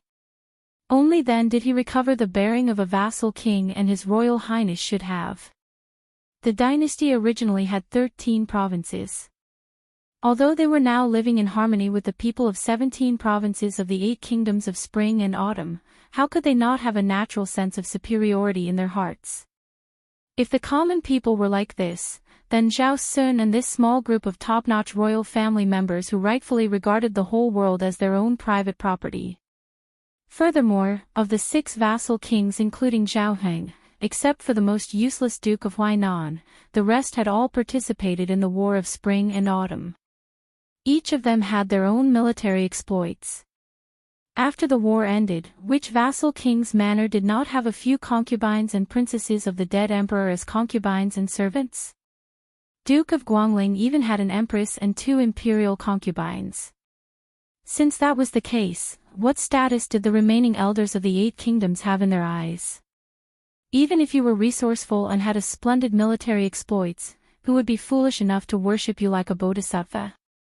Sitting at the same table, they all disliked dirtying their eyes. After getting off the carriage and returning to the Fu, the king of Jing'an, who was amiable and approachable with Su Fengnian at the inn, ignored the countless servants who knelt at the sight of him. Passing through the halls and corridors, they approached a Buddhist hall. Zhao Sun silently turned and left. Zhao Heng entered the dark hall where a red sandalwood statue of Ksitigarbha Bodhisattva was enshrined.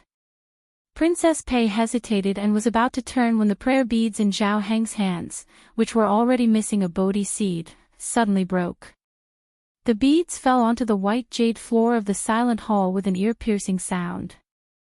Zhao Heng, who had personally destroyed the string of horse ropes, no longer had any concealment.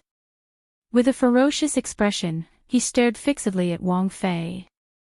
Gnashing his teeth, he said, "Stop.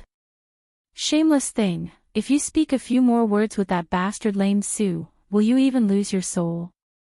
Princess Pei did not refute and allowed the king of Jing'an to humiliate her. At this moment, she was like the statue of the Bodhisattva, without the slightest bit of humanity. Outsiders all said that it was a great fortune for her, the orphan of the Pei family, to be able to marry into the Jing'an palace. Her skin was as white as snow. The rumor on the streets was that the king of Jing'an, who had won the beauty's heart, had an elegant hobby. He hid a 3-foot-tall jade statue and would play with the beauty at night. He was more charming than the jade statue. It was the envy of others. Just hearing about it was enough to make all the debauches in the world drool. The king of Jing'an did not stop there. He walked forward and grabbed Wang Fei's black hair, dragging her into the hole. He viciously threw her to the ground and yelled, "Pei Nanwei, in what way is this king not worthy of a lowly slut like you? In these 10 years, when have you ever treated this king as your husband? Who is this king? Do you know? This king is only 1 step away from the dragon throne. 1 step. Who else in the world is more worthy than this king to wear the dragon robe?" Princess Pei, with her black hair scattered on the ground like a blooming lotus, finally raised her head and calmly asked, "Since I am a slut, how are you worthy?" King of Jing and Zhao Heng's expression froze. There was no more malice in his eyes. He crouched down and reached out to touch Wang Fei's face. He gently said, "Wei, did this king hurt you?" Princess Pei turned her head away and softly said, "It doesn't hurt." Chapter 187. Zhao Heng was completely enraged by her dodging action. He slapped her, causing her, who was a noble Wang Fei, to fall to the ground. He suddenly stood up and angrily scolded, "The one surnamed Pei, you are more dead than a dead person. Since you have such backbone, why don't you die? Why didn't you accompany your father to die for the country? Throw yourself into a well. There are 64 wells in the mansion. Hanging beams. This king has rewarded you with so many brocades and silks over the years. Hitting the railings. There are so many in the mansion. Don't worry, after you die, this king will definitely give you a grand funeral." Princess Pei didn't look at the ruthless king of Jing'an. She only looked mournfully at the Ksitigarbha Bodhisattva whose kasaya covered the mountains. She coldly said, "I'm afraid of death, so I married you." The king of Jing'an was filled with endless disgust. He turned his back to the woman who he hadn't seen clearly for more than 10 years and stiffly said, "Get out." Princess Pei stood up and tidied her hair and clothes. She bowed and walked out of the temple. When she crossed the threshold, she asked, "Belyang's heir's gift, should I accept it or not?" Zhao Heng sneered, "This king is still magnanimous. Just take it. This king knows that your painting skills are superb. Just don't use the prayer beads to do obscene things after drawing that bastard's portrait. You are degrading yourself. This king doesn't see it and doesn't feel annoyed. But if you stain the prayer beads and annoy the Bodhisattva, then this king's years of praying for you will be wasted." Princess Pei indifferently said, "Oh." As soon as she left, the king of Jing'an, Zhao Heng, suddenly became a different person. He was undistracted, as if he had just flipped through the extremely difficult scriptures in the house. He sat on a praying mat made of vanilla and coldly said, "Lame Su, do you really think that this king won't dare to touch your son? Hereditary title. This king has turned your 20 years of painstaking effort into a joke." Jiang and I wanted to read, so Su Fingnian reluctantly endured and listened to her read 2,000 words. Then he went to find Yu Wei and prepared to take her to Xiangfan's Diaoyu Terrace to view the scenery. There were several old Taoists from the Taoist master's mansion in the Diaoyu Terrace. Su Fingnian wanted to see if he could personally ask some news about Huang Man, at Mount Longhu. However, he was still not at ease with the letters written by that ox-nosed old Taoist Zhao Shituan. Yu Wei wore a gorgeous embroidered fur coat bought from Mount Laoshan's Qingfu satin shop. It was a typical West Chu style, which could be called a pile of red brocade. Unfortunately, In Su Fengnian's eyes, it was a bit too tight. He didn't want Yu Yue's soft breasts to be slightly exposed, but he also didn't want to not show the slightest bit of charm. Yu Yue was originally an outstanding beauty with a romantic figure, especially those two proud piles of fat on her chest. Su Fengnian was a bastard who had seen and tasted the tempting taste of Yu Yue. Yu Yue was so tightly wrapped that he even killed the chance for his imagination to roam. Fortunately, she was holding her beloved white cat, which squeezed out some of the natural color of her breasts. Su Fengnian smiled and said to himself, "I didn't raise you for nothing, Wu Mainyang." After they went out, Su Fengnian considerately asked, "Have you seen Shouyang Lake?" Yu Yue shook her head. Thus, Su Fengnian first took her to take a slight detour, passing by a white snake embankment. It seemed that the scenic spots that were related to immortals were mostly sword immortals. He had never heard of any that were related to sabers. For example, the White Snake Embankment was said to be a land immortal several hundred years ago who couldn't stand a white snake stirring up trouble in the lake. He angrily slashed it with his sword, and after the white snake died, its huge body became a long embankment. The White Snake Embankment was like this, and so was the Spring Immortal Lake. A saber user. There was no future. Su Fengnian, who was full of self-mockery, took Yu Yue along the way, which attracted a lot of attention. Some of the scholars who were touring the lake mustered up their energy to recite poems or sing loudly, hoping to win the favor of the lady holding the cat. Unfortunately, Yu Yue completely ignored them. Su Fengnian teased, "You didn't get to wear rouge, so don't you blame me." Yu Yue just shook her head. Su Fengnian smiled and asked, "Logically speaking, your father is the Jixia scholar of Shangyin Academy, so you should like the children of landowning households. But previously in Beiliang, I didn't hear you have a poem with any scholar." Yu Yue said softly, "Because I know that those scholars who keep on saying that they don't work, don't farm, and that the emperor decrees me to sleep alone are all people who go crazy when the emperor decrees them. Those who say that they want to shock the old dragon with a sword in the sky are actually people who don't even dare to kill a chicken. What poetry can I talk to them about?" Su Fengnian nodded and said, "That's right.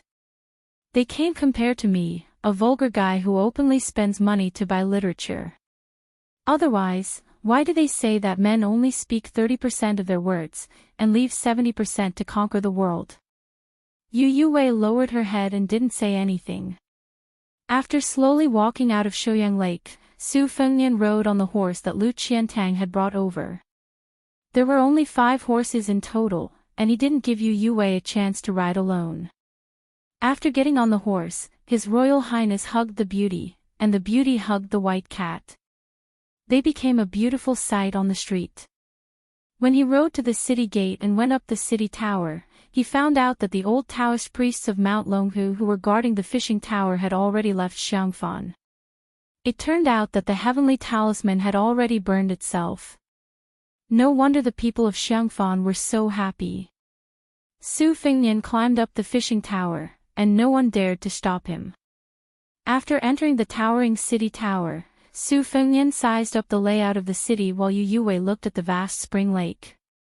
Su Fengnian asked Ning Amei some questions about how to conduct a street battle after breaking through Xiangfan city gate. Ning Amei was a clear horse battle general. After entering the Beiliang army, he mostly accumulated military merits by killing the Beimang barbarians at the border. When the two sides fought, most of the time it was a contest of strength on the plains. As for His Royal Highness's questions about sieging the city, Ning Amei could only tell the surface of what he had heard from the old soldiers. Fortunately, Su Fengnian was still listening attentively, occasionally nodding his head. When he encountered something he didn't understand, he would always get to the bottom of it. Ning Amei, who was a dabbler in street battles, couldn't help but stare at His Royal Highness. The burly Ning Amei, who was dressed in casual clothes, finally had some free time. Seeing His Royal Highness stop and gaze into the distance, he asked carefully, "Your Highness, why are you asking about these things?" There's no chance of sieging a city on the Bailiang border. Su Fingnian smiled faintly and said, books and secret manuals. As long as it's in the books, I can get it if I want it. It's just a matter of time. But those things that aren't in the books might just be trivial matters, but they're priceless treasures to me. Besides, if we don't attack the city now, won't our 300,000 strong cavalry be able to flatten Beimang in the future? Ningame, who was as strong as a bear, trembled. Su Fingnian turned his head and asked, General Ning, has Jing and Palace accepted the sandalwood box I asked you to deliver? Ningame nodded and said, it's been accepted. Su Fingnian gazed at the faraway Jing and Palace in the city and muttered, it doesn't matter if you see through me. Aren't you the most irreconcilable person in the world with that person in the capital? Chapter 188. There was a temple that had been closed for 1,000 years. No matter if it was an emperor or a commoner who came to burn incense, it was never opened. This mountain temple had produced countless eminent monks. The most famous one was Yang Taisui. He was the teacher of the current 2 dynasties and was very likely to be the teacher of the 3 dynasties in the future. There were more than 3,000 eminent monks who had passed away in the temple. Among them, more than 200 were titled as teachers of the state. It started from the Vajrayana Zen to the Zen Zen. In the Northern Wei dynasty, 36 bodhisattvas opened a translation field on the mountain at the same time. The Buddha's light shone everywhere. 800 years ago, the founder of the Zen sect, Yi, crossed the sea and taught the Mahayana wall temple. Finally, it became the ancestral court of Buddhism. For hundreds of years, Buddhism and Taoism had been fighting. Every 10 years, they would debate with Taoism. Buddhism would send monks from this temple to discuss with Mount Longhu. But it was different from the ancestral court of Taoism. There were not many rules here. Anyone could go up the mountain and go anywhere on the mountain. Here, the mountain was high, the temple was high, the tower was high, the Dharma was high, and the mountain was high. But like the name of the temple, Tu Zen, it did not have a name. This was the world's #1 Tu Zen temples. Some people said that the reason why this temple was called 2 Dhyanas was because it cultivated self-meditation and other meditation, namely, meditation of oneself and meditation of others. But for more than 1,000 years, there did not seem to be a unified official statement. The 2 Zen temples also did not explain anything. At the back of the mountain, there was a forest of pagodas at the foot of the mountain. It was the burial place of the eminent monks of the 2 Zen temples. There were more than 1,000 of them.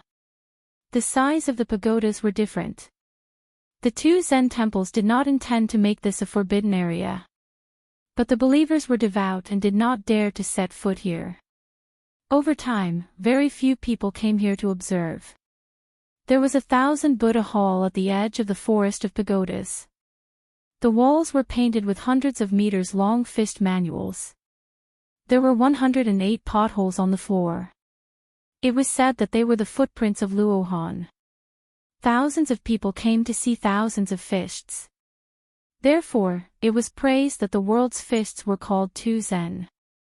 On the east side of the 10,000 Buddha hall, there was a small outhouse where a nameless white-robed monk lived all year round. If it wasn't for the fact that the bald man was wearing a kasaya, he wouldn't have looked like a monk at all. Not only did this white-robed middle-aged monk drink and eat meat, the most outrageous thing was that he had a wife. He even had a daughter who grew up in the temple. No matter how one looked at him, he was a middle-aged drunkard monk with evil deeds. Fortunately, apart from his unruly lifestyle, he did not make enemies with others. He only took in a good-tempered little disciple. In addition, his daughter was lively and liked to climb up and down the mountain. It was said that the oldest abbot in the temple liked this child very much. The white-robed monk inadvertently got into trouble several times and was chased and punished by the old-fashioned senior monks in the commandment yard. So he asked his daughter to go to the abbot's room to ask for a few sticks of sugar-coated haws to satisfy her cravings. As long as the old abbot looked at his little daughter, he would immediately calm down. The disciple of this middle-aged monk who guarded the pagoda forest was not simple. At a young age, he became a preaching monk in the temple and was allowed to wear a light red kasaya that covered his left shoulder. The little monk's dharma name was Ichan. It was very strange, but compared to his master's dharma name, it didn't seem strange. On a sunny day, the poor little monk sat in front of the outhouse and washed a large basin of his master and mistress' clothes. He sighed. On the day of the lantern festival, he went down the mountain to watch the lantern festival. In the end, he was accidentally dragged to Mount Longhu by that thing. At the Taoist master's residence, he had a few words with Mr. White Lotus. Fortunately, he wasn't locked up and beaten. However, as soon as he returned to the temple, he suffered a calamity. His mistress was indeed lazy. She didn't wash so many dirty clothes and didn't mind piling them in the room. She didn't want to leave until she returned to the temple. Moreover, it was clearly that thing's idea to sneak out to play. When my master and mistress saw that thing, they were still so kind. When they turned to look at me, they changed their expressions. When I ate, even the rice in my bowl was much less. Sigh, this thing should be going down the mountain with his mistress to buy rouge and face powder. Master was actually quite pitiful. A drunk monk in white clothes walked out of the outhouse. He was very tall and sat down next to the little monk. He also had a bitter face. The little monk didn't even want to look at him. In fact, his master didn't have it easy either. The little monk washed the clothes until his waist and back ached. He was very bored, so he could only casually ask, "Master, when I went up the mountain, I heard that a famous monk from the south came to the temple. He's fighting with Abbot Huining for territory. Who do you think will win?" The monk in white yawned and unhappily said, "A foreign monk is good at chanting scriptures. Besides, your martial uncle Huining's fighting skills are about the same as yours. He most likely won't win." The little monk curled his lips and angrily said, "You're not willing to teach me profound martial arts. What can I do? I've looked at the martial arts manuals on the 3 walls of the 1000 Buddha Hall for so many years, but I really can't see how powerful they are." This master didn't have the slightest sense of responsibility and half-heartedly said, "That's why that thing said you're an idiot." The stupid north-south sighed and said, "Master, do you think I'll be able to create a Buddhist relic in this lifetime? If I can't, I think it's better for me to go practice martial arts. That thing always likes to run down the mountain. I'm afraid she'll be bullied. I can't beat her." The monk in white thought for a moment and said, "If that's the case, then you can first use those 8 or 9-year-old novice monks in the temple as punching bags. After a while, you'll become a master." The little monk said angrily, "You've said this before. Last year, I listened to you and went to beat up a novice monk. In the end, the monk's master came to scold me. You, on the other hand, just ran away. Master's wife almost pulled my ear off." The middle-aged monk pretended to be surprised and said, "There's such a thing." The little monk, who had accepted his fate, lowered his head and fiercely rubbed his dirty clothes. There was no movement for a long time. The little monk turned his head and saw that his master was looking up at the cloudless sky in a daze. He couldn't help but ask, "Master, what are you looking at?" The monk in white stretched out a finger and pointed. The little monk instinctively looked at his master's finger. Very quickly, his master knocked him on the head and scolded, "You're not convinced that you're an idiot. I've already pointed it out for you. What are you looking at? With such a slow comprehension, you still want to burn a Buddhist relic after you die." The stupid north-south first wiped his wet hands on his pants and then rubbed little bald head. He was ready to get to the bottom of this matter. Otherwise, he would have been beaten for nothing. "Master, you haven't told me what I'm looking at." His master said seriously, "I'm looking at the moon." The little monk rolled his eyes and said, "Master, can you see it in broad daylight?" No wonder his master's Buddhist name was No Zen. The monk in white raised his head and said softly, "Sigh, the first time I saw your master's wife, it was under the moonlight." "Stupid north-south, I miss your master's wife again." The little monk said angrily, "Just think about it." "Why are you telling me?" His master asked, "Don't you miss her?" The stupid north-south immediately laughed foolishly. He washed his clothes more diligently and said naively, "Of course I do. Why wouldn't I?" His master knocked him on the head again and then said earnestly, "Why are you telling your master about the things you miss? You know that she's my daughter, but you still get beaten up by me. You idiot, I've taught you so many profound Buddhist teachings in vain." The little monk said angrily, "If you hit me again, be careful that you don't have an epiphany. At that time, I'll become a Buddha and burn a Buddhist relic. Then, I'll be able to see if she's paying attention to you." His master said disdainfully, "Epiphany is what I taught you. As for the Buddhist relic, I don't care about it at all. Don't pretend to be a hero in front of me. If you have the ability, go to your master's wife and raise your voice." The little monk was filled with grief and indignation, but he did not make a sound. The stupid north-south only found out that his master was more profound than he had imagined after he left the mountain. There was a saying at the foot of the mountain. His master, who had also grown up on the mountain, spent 6 years in Gonlu and read all the scriptures in the world. He felt that there were many sects and all of them had different doctrines. His master said that he wanted to sacrifice himself and go thousands of miles away to seek a big foundation. Thus, he went west to seek Buddhism. He left for 15 years. Isn't Lantu a mountain in the western regions far enough? But his master wanted to go even further. He obtained the Yogi's Treatise on Earth, to unify all the different doctrines. He studied in a temple in the far west for 10 years and mastered 50 scriptures. He returned in the 31st year of Gonlu. When he arrived at Great Peace City, it was said that even the emperor personally came out of the palace to welcome him.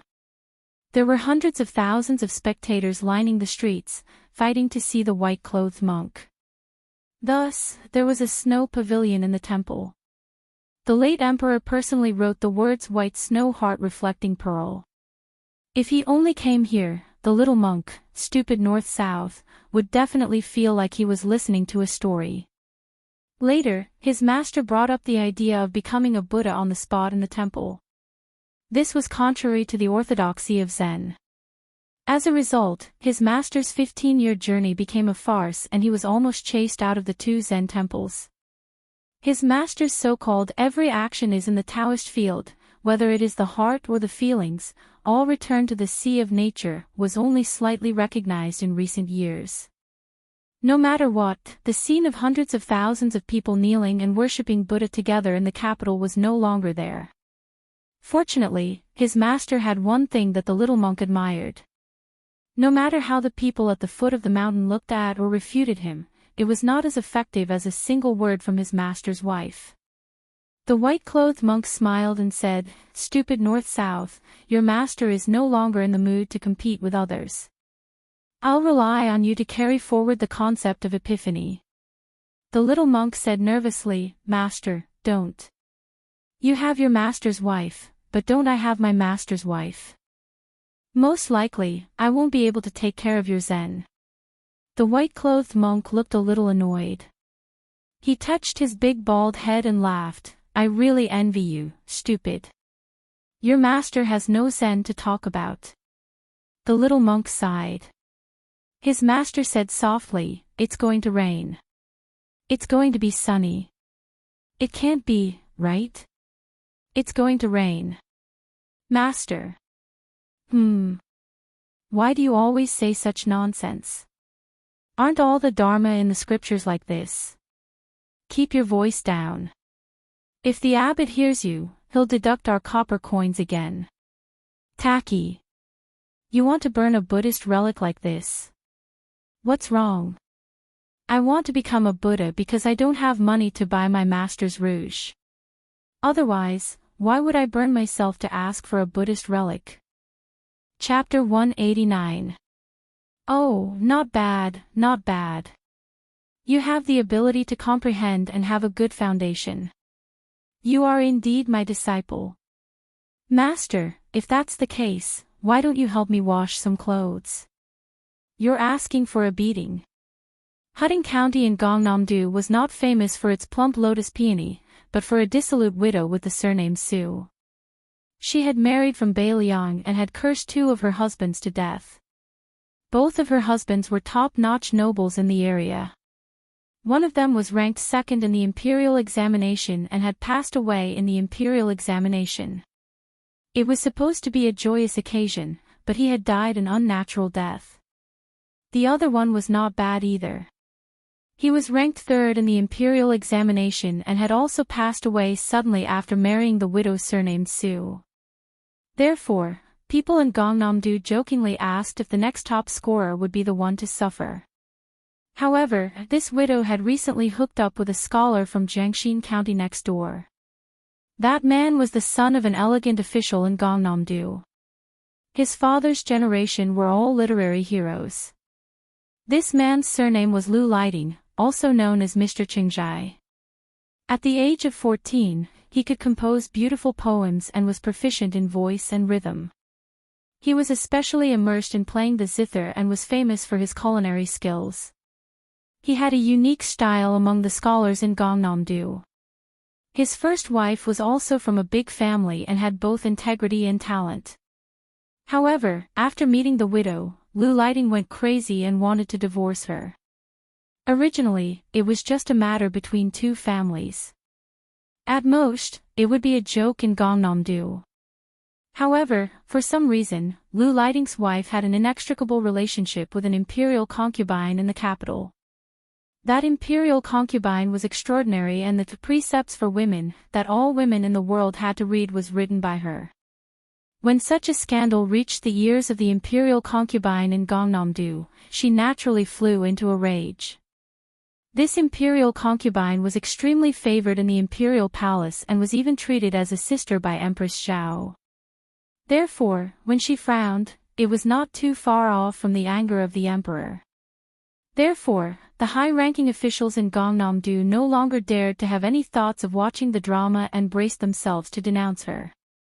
Although Lu Lighting wrote a moral essay that made people want to slap the table in praise, it did not seem very manly. When he saw that even the imperial concubine in the palace was angry, he immediately sobered up. First, he wrote a poem to break off all relations and sent it to the widow's door. Then, he went to his wife and bitterly complained to a group of scholars that he was on good terms about how the seductive widow had seduced him. For a moment, the pitiful woman surnamed Su was besieged on all sides. If it were not for her family's strong background, she would have drowned in the spit of saliva. Lu Lighting's wife even specially went to Baogwa Temple to burn incense and slapped her, calling her a slut. That seductive widow was not angry at all and only smiled faintly. It was unclear whether it was a bitter smile or a sneer. At that time, the scholars who were present to watch the drama were all moved. The peonies of Baogwa Temple were the best in Jiangnan. According to the study of geography, the earth veins of Hutting County were the most suitable for peonies. That was why they were able to cultivate such beautiful flowers. At that time, Hutting County's 2 unique peonies, Yao Huang and Wei Zi, were sent to the capital as tributes. The flowers bloomed and withered for 20 days. The entire capital was in a frenzy. There were no less than 100 types of peonies in Baogwa Temple. Other than the Yao Huang and Wei Zi that were known as the Queen of the Peonies, there were many other treasures such as Green Dragon Crouching Lake, Xiaofun, Flesh Hibiscus, and so on. The biggest pilgrim in Baogwa Temple was the widow Su, who was currently being condemned by everyone. Every 1st and 15th day of the month, she would come to burn incense and worship, rain or shine. She only loved the peonies, Xiaofun. In the backyard of the temple, there was a Xiaofun that was as big as a bucket. Its branches and leaves were scattered, dripping and clustered, and it was staggered out of the eaves. Due to her illustrious family background and eccentric style in Hutting County, this unique peonies had almost become her exclusive ornamental attraction. Today was the 15th day of the month. The first day of the month was the day she was slapped in the face by Mrs. Liu. She brought a personal maid into the backyard. When she left home to get married, she brought many servants and maids with her, but she was not close to any of them. Only this maid, who came from a poor family, liked her very much for no reason. She was strict in governing her family. There were few servants in the residence who did not harbor fear in their hearts. Only this maid, whom she named Xiao Er, knew how to repay kindness and protected her master in all respects. Today, when she got off the horse and walked into the temple, countless people were secretly pointing at her. The little maid was angry. Now that there was no one around, she bitterly defended the injustice and said, "Miss, these pilgrims are really hateful. If they want to burn incense, then they should burn incense. Why are they secretly laughing when they see Miss?" The widow, who was not yet 30 years old, pinched the maid's face and said with a charming smile, "You still have a conscience." The little maid said indignantly, "Miss, that Liu lighting is too much." During those days, he was the one who pestered Miss like a dog's skin plaster. In the end, the villain complained first. "Are those scholars who are well-read and well-read all blind? Why are they all speaking up for him?" The pretty widow could not help but laugh. She bent down to look at a gorgeous peony. She pinched off a small petal the size of a fingernail with her fingers and sniffed it. She squinted her eyes and said with a smile, "Aren't most men in the world like this? What's there to be angry about? It's not worth it to be angry about it." The little maid said timidly, "Miss, let's talk about something." The widow was amused and said, "Oh, are you thinking of love? Which scholar have you taken a fancy to? Tell me, if he's really not bad." The little maid shook her head desperately and bit her lips. She looked up with a determined face and said, "Miss, the shrew in Liu Lighting's house is too hateful. I heard that she often goes to Mount Qing Temple to worship. I want to slap her in the face. I beg Miss not to plead for Chow Chow. If I'm beaten to death, I'll be beaten to death. I want to help Miss vent her anger. I know Miss is not having a good day today, so please don't worry about me anymore." She was stunned for a moment. She gently pinched the petal with 2 fingers and laughed involuntarily. "I didn't feel sorry for you in vain. But you're just a little girl, why are you involved? If you're slapped in the face, then you're slapped." Chapter 190. The little girl was so anxious that she cried. Her face was full of tears as she sobbed, "No, as long as I think about Miss being bullied for no reason, I want to fight that shrew with my life. If Miss didn't save me, I would have been defiled by that wicked person. I've never studied and can't read, but when my parents were alive, they always said that I should remember other people's good deeds. I remember Miss's good deeds the most." The widow wiped the little girl's tears and said softly, Okay, I didn't want to say it, but seeing you like this, I'll tell you so that you can rest assured. As for me, I purposely kept that slap. You also know that I have an unruly younger brother.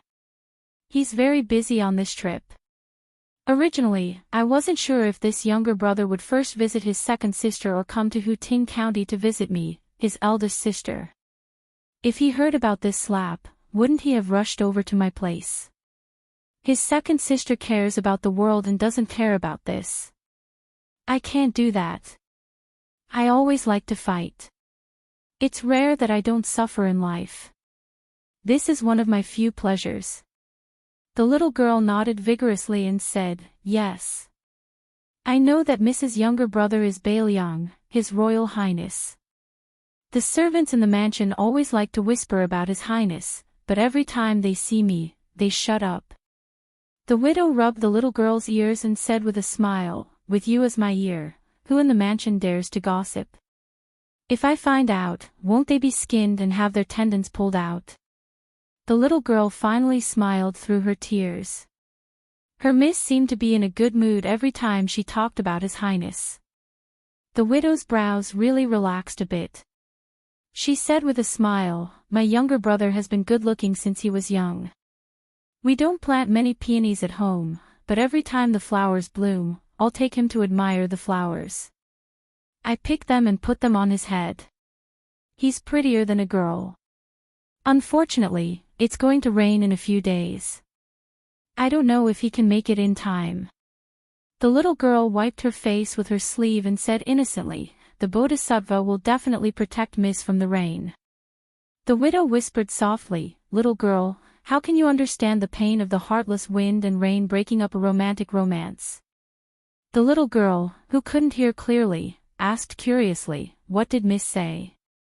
The widow teased, "You won't understand even if I tell you." As if she was afraid that the little servant girl would do something stupid, the widow said softly, "When my little brother arrives at the Jiangnan circuit, you will know how those noble scholars and rich children who usually have their eyes at the top of their heads are not worth anything." At the top of the mountain was the residence of the Taoist master, where the nobles of purple and yellow gathered. At the foot of the mountain was a dilapidated old Taoist temple where a pair of master and disciple depended on each other. The master, the old Taoist master, wanted his disciple to improve. At first, the old Taoist master's ultimate skill was the dream of spring and autumn. This was a Taoist secret art that even the four great Taoist masters couldn't practice. The disciple didn't want to learn or listen to it. Until one day, the old Taoist master was enlightened. He took a letter from the Bailiang His Royal Highness and purposely said that it was from Su Fengnian. In the letter, he hoped that Huang Manor could learn this spring and autumn Taoist method that could make one sleep for 500 years.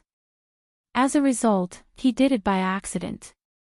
His foolish disciple pricked up his ears and really learned the dream of spring and autumn with all his heart. It wasn't difficult to memorize this method, but the difficult part was how to operate the qi. The great yellow kingdom sought thick, but the dream of spring and autumn was the opposite. It sought thin, and when practiced to the peak of mystery, there would be almost no qi in the body.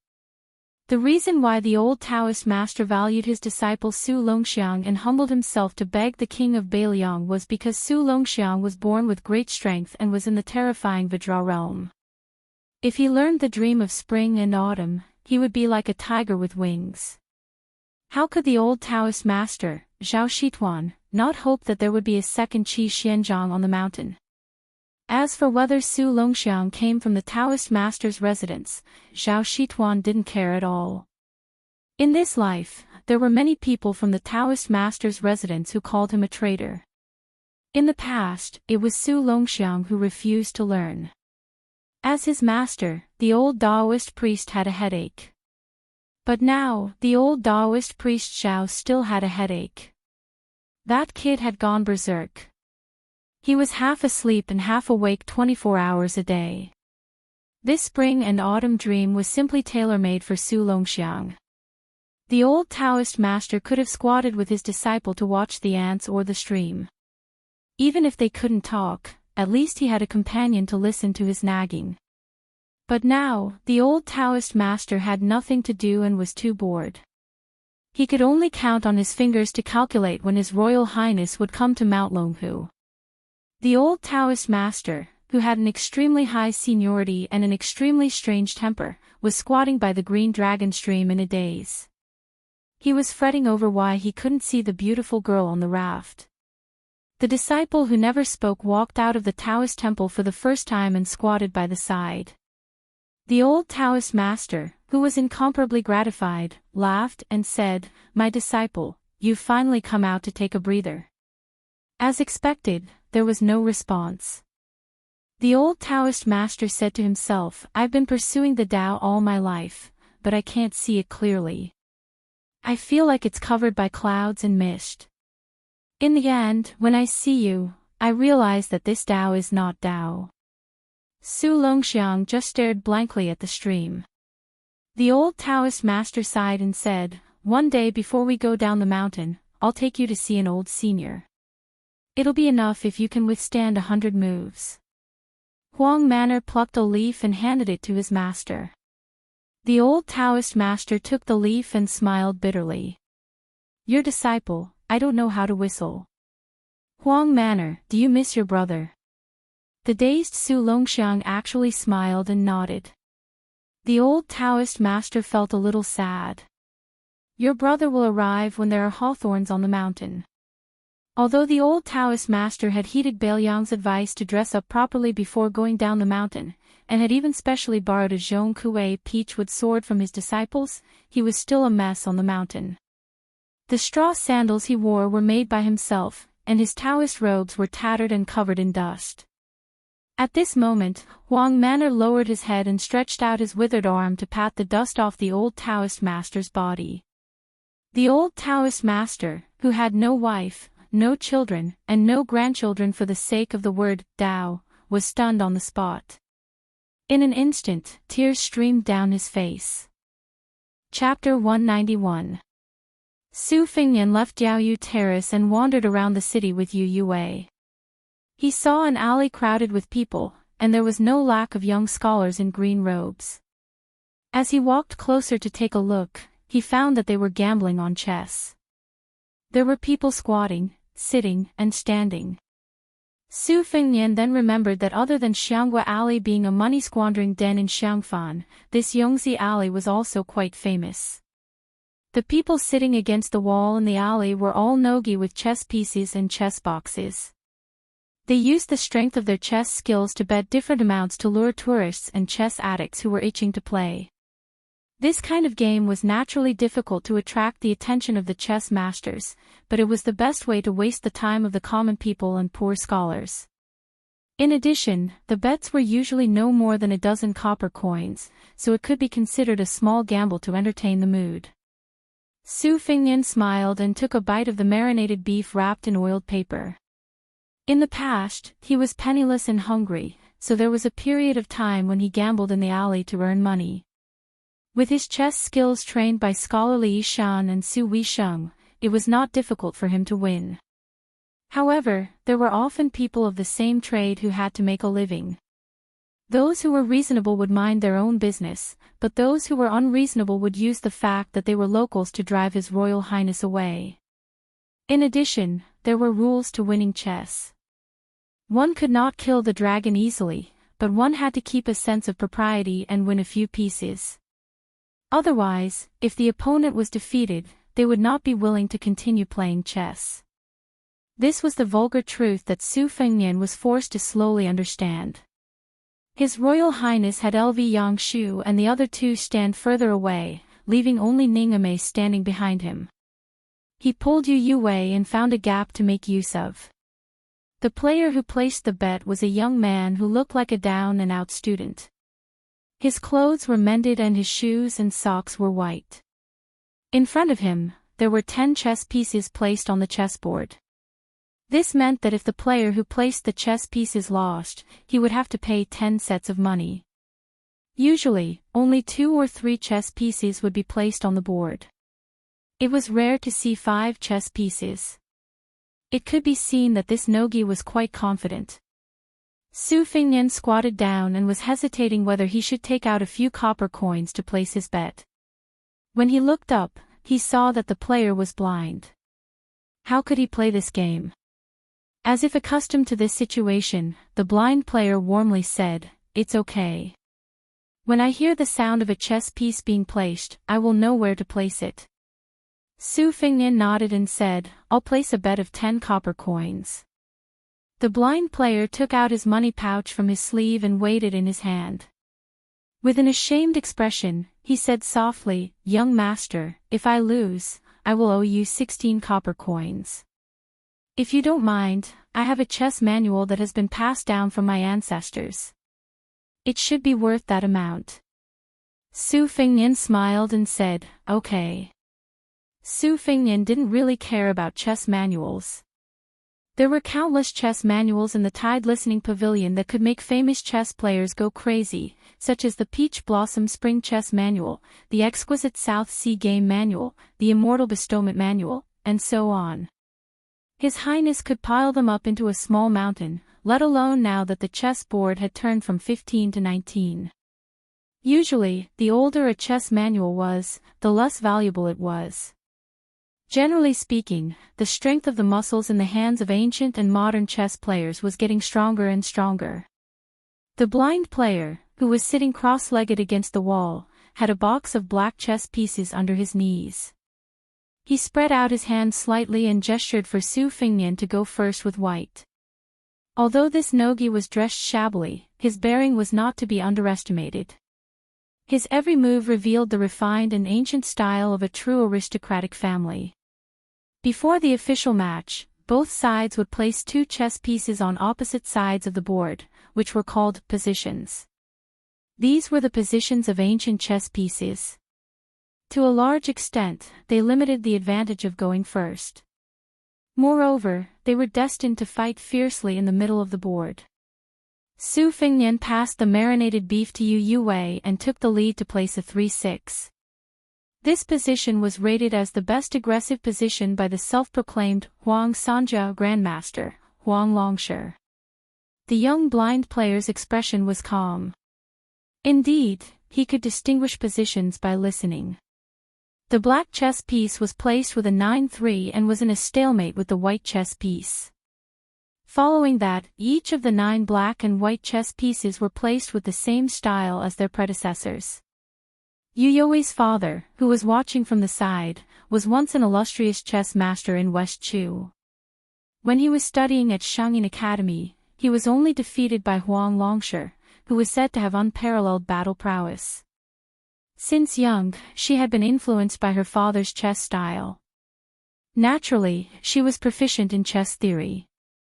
Perhaps even the small Beiliang chess player Liu Yi of Wudong Garden would not dare to say that he could win against Yu Yue. Yu Yue was somewhat disappointed when they saw each other's 10 moves. However, Su Fingnian's 11 moves made Yu Yue's eyes brighten. The blind player was also slightly stagnant. He no longer placed his chess piece at lightning speed. After thinking for a moment, he picked up his piece and placed it again. As the old saying goes, a chess piece is born from a break. Su Fingnian's next few moves were all born from this break. It could be said that this was an ingenious move. The blind player endured patiently all the way. Finally, the black 18 made the first move before the corner was settled. 5 or 6 flew attacks. Yu Yue frowned and pondered deeply. This move had as many as 44 changes. She subconsciously looked at Su Fingnian. He was still calm and collected. His speed of placing chess pieces was the same from beginning to end. When the white 43 moved gently, the chessboard was instantly filled with murderous intent. Yu Yue watched with trepidation. This move was really too ferocious. The white 59 flew to add and the 83 pointed attack was similarly aggressive. Unexpectedly, the blind player's situation was like a small boat in the ocean. It swayed but did not fall. After the black 18 moves, victory was already firmly in his grasp. Su Fingnian very calmly admitted defeat. Su Fingnian took out another 10 copper coins and said, "Still 10 wens." The blind player played white first. In this game, Su Fingnian stirred up the smoke early, and the blind player calmly responded. Yu Yue vaguely saw some clues. Su Fingnian was extremely aggressive, but the blind player was not the same as most people. The most important thing was the formation of the terrain. Some of the moves that seemed to be casually placed could always resonate with the middle game and even the ending game. If Su Fingnian did not rely on endless tricks to forcibly set off waves of unreasonable killing, the 2 games would not have lasted more than 200 moves. At the moment, Su Weisheng, who was a woman of great talent, changed 15 to 19, and broke the position system. In Yu Yue's view, the blind player who was slightly better than His Royal Highness was destined to amaze the world. Moreover, it was hard to say whether this player was hiding his strength or not. Indeed, it was a case of hidden dragons in the marketplace and crouching tigers in the alley. Again. Su Fingnian, who had lost 2 games in a row, chuckled softly. This time, he played white and started with 2 swallows. This routine was once widely spread, but in the past 50 years, the most outstanding national players had all abandoned it in the fierce battles of the Summit Challenge. Huang Longshi even said that the 2 swallows were too tight at the beginning and lost its mellow flavor. It could be said that he had given this classic layout a death sentence. Su Fengnian simply sat on the ground. As a result, he changed to a more comfortable position. On the chessboard, he was defeated like a mountain. He easily lost 3 games in a row. There was already a pile of 30 copper coins in front of the blind player.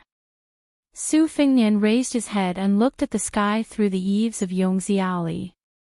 It was already time for dinner. However, it was rare to meet Nogi, who was so good at chess. He waved his hand and called Xu Xiu to his side, asking her to go to the wine shop to get some food. Soon, Xu Xiu carried a large food box with 4 pairs of bowls and chopsticks. After Yang Qingfeng tested that the food was not poisonous, Xu Xiu dared to put it in front of Su Fengnian.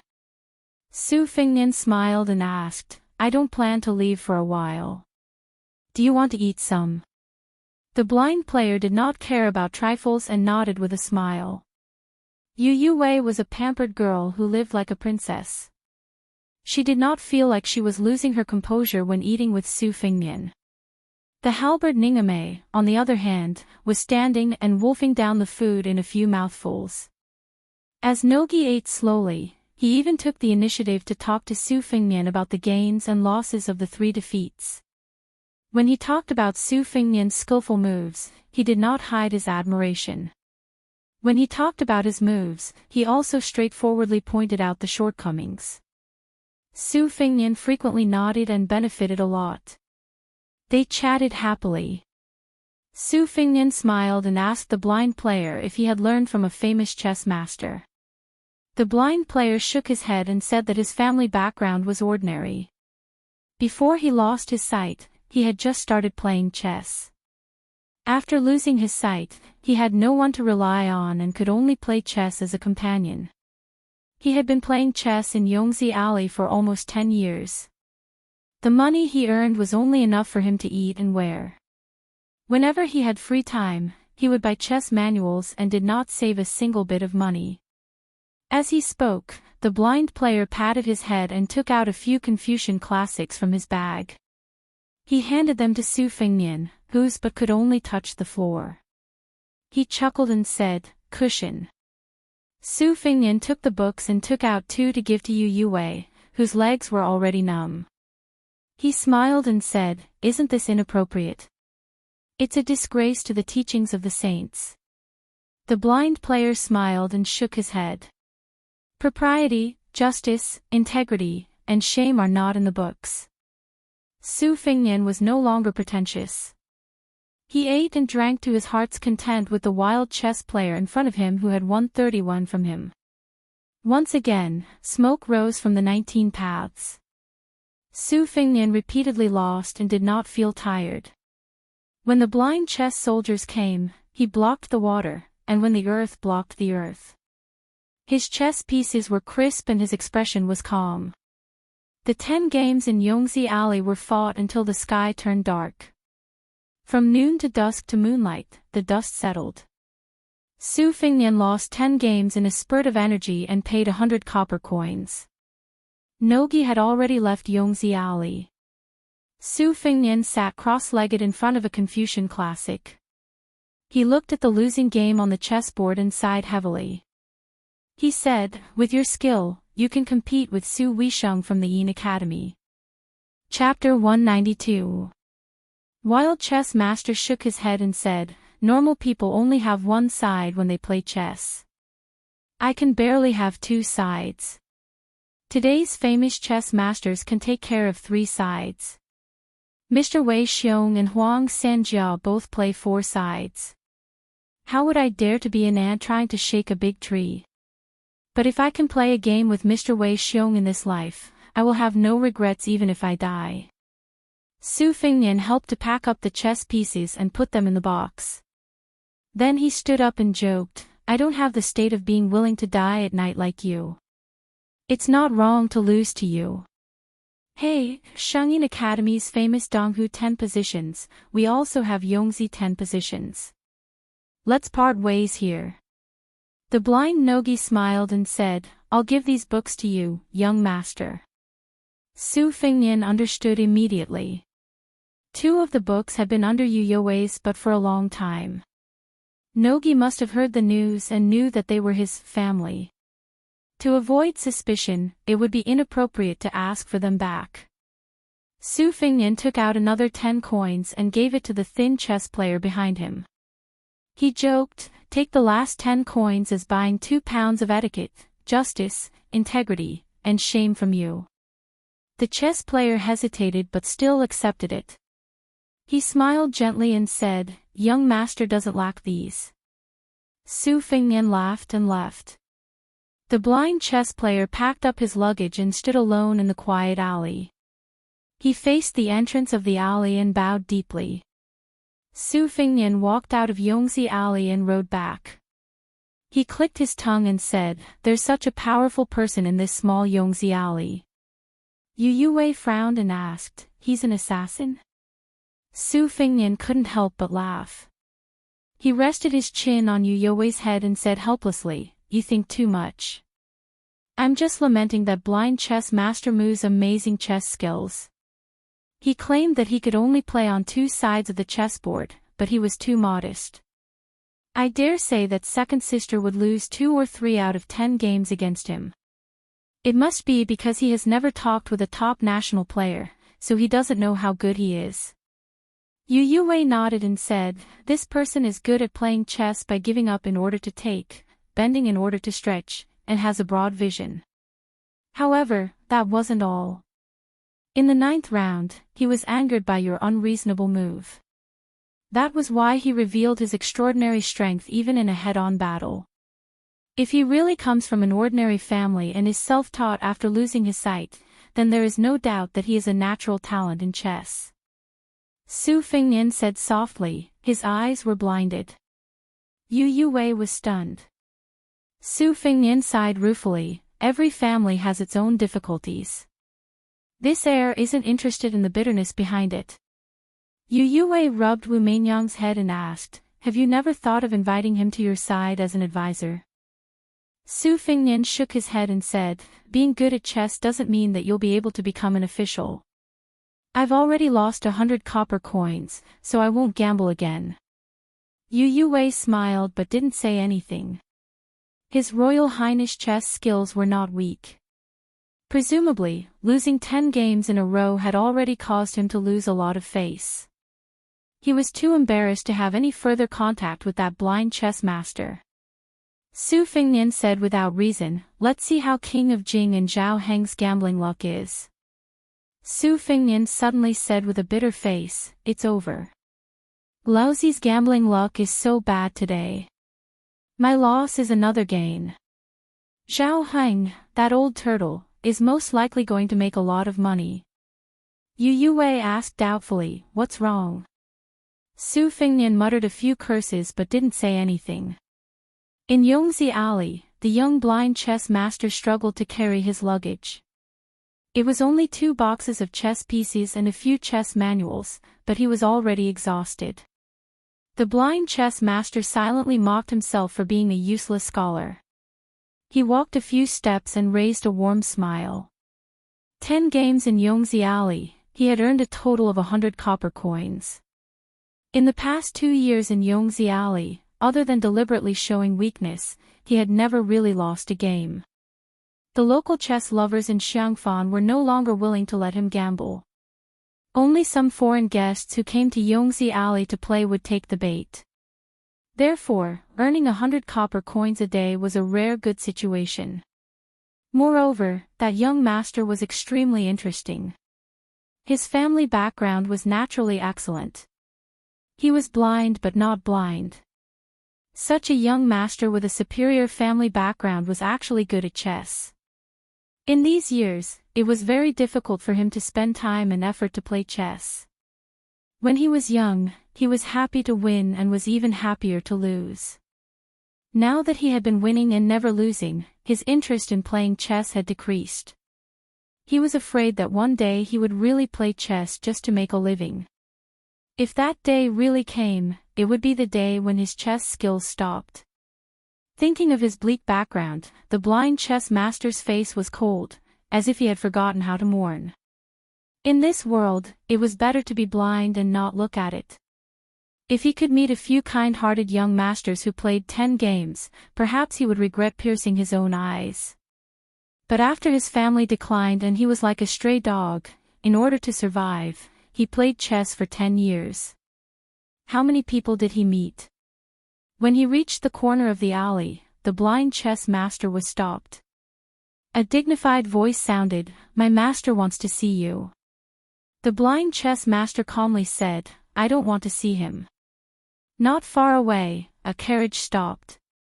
In the carriage, a graceful man was holding the record of the blind chess master's background. The ink on the paper had not dried yet. It was obvious that he had just picked up the brush and written it. There were 10 games in Yongzi Alley, and there were no less than hundreds of people watching the game. Even the young chess master who was in the game did not think much of it. He just thought that he was lucky to have met a kind-hearted young master. He did not know that when the first game ended, the news had spread to the most powerful place in Xiangfan City.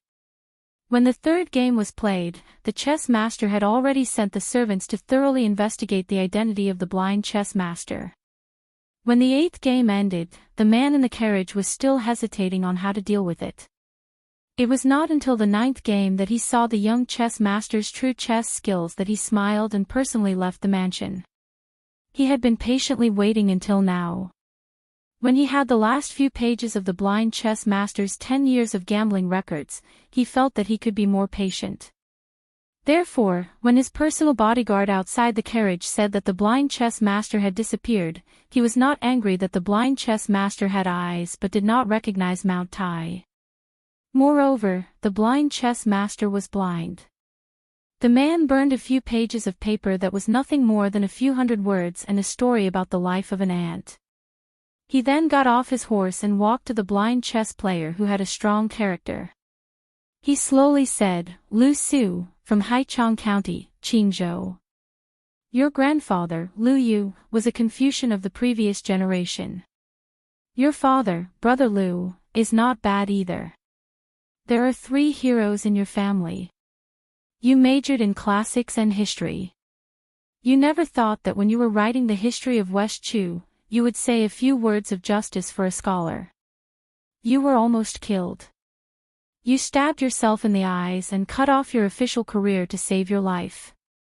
For the past 10 years, you have been gambling chess in Yongzi Alley during the day and playing the zither for prostitutes in Xianghua Alley at night.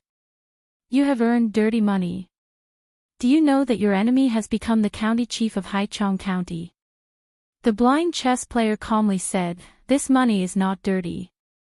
The middle-aged man smiled and asked, "Regardless of whether the money is dirty or not, let me ask you. Do you want to show your talent and not try to make a living in 2 alleys?" The young chess player smiled and said, "Although it is already night, Lu Su still doesn't want to dream." The man laughed and said, "I heard that you once said, 'My generation has thousands of books and tens of thousands of talents, but if I want to sell them, I will only sell them to the royal family.'" The blind chess player frowned and said, "This kind of nonsense that only reads books for a few days and doesn't know the immensity of heaven and earth. It can't be taken seriously." The man said in a low voice, "But I will take it seriously this time." The blind chess player smiled bitterly and said, "Now that things have come to this, you still won't let go of the Lu family." The man with a string of prayer beads on his hand said calmly, "My surname is Zhao and my name is Heng." The royal family. How can one be considered a royal family? Is one king of Jing'an enough? In the Prince of Jing'an's residence, heir Zhao Sun was completely baffled as he found his imperial father in the study copying Buddhist scriptures. He quietly asked, "I heard that imperial father brought back a blind chess player carrying a zither. What's the deep meaning?" The king of Jing'an smiled and said, "This person is the last member of the Lu family in Haichang County.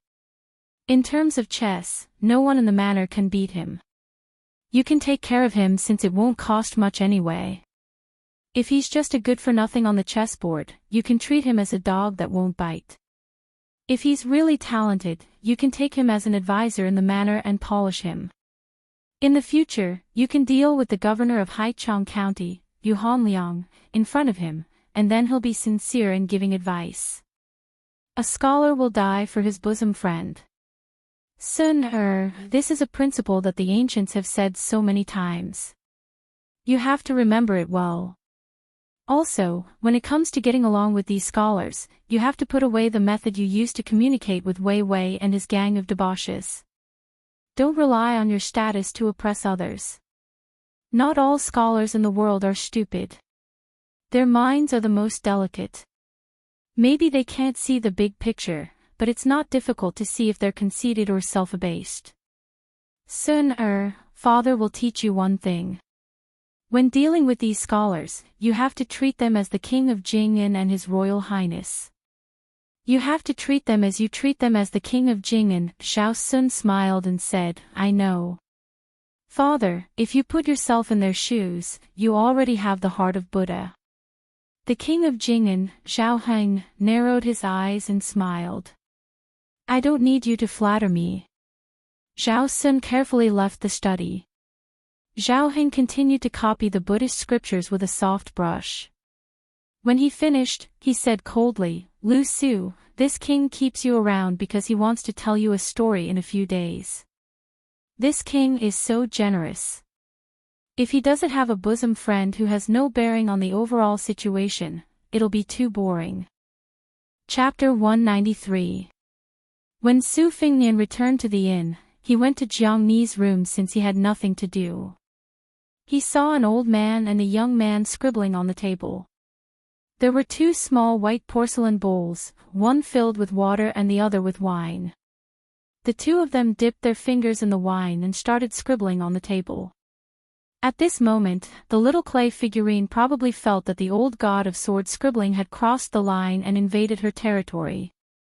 Therefore, she puffed up her cheeks and glared at him. The old god of swords had no choice but to restrain his interest. He lowered his head and sucked all the wine on the table into his mouth.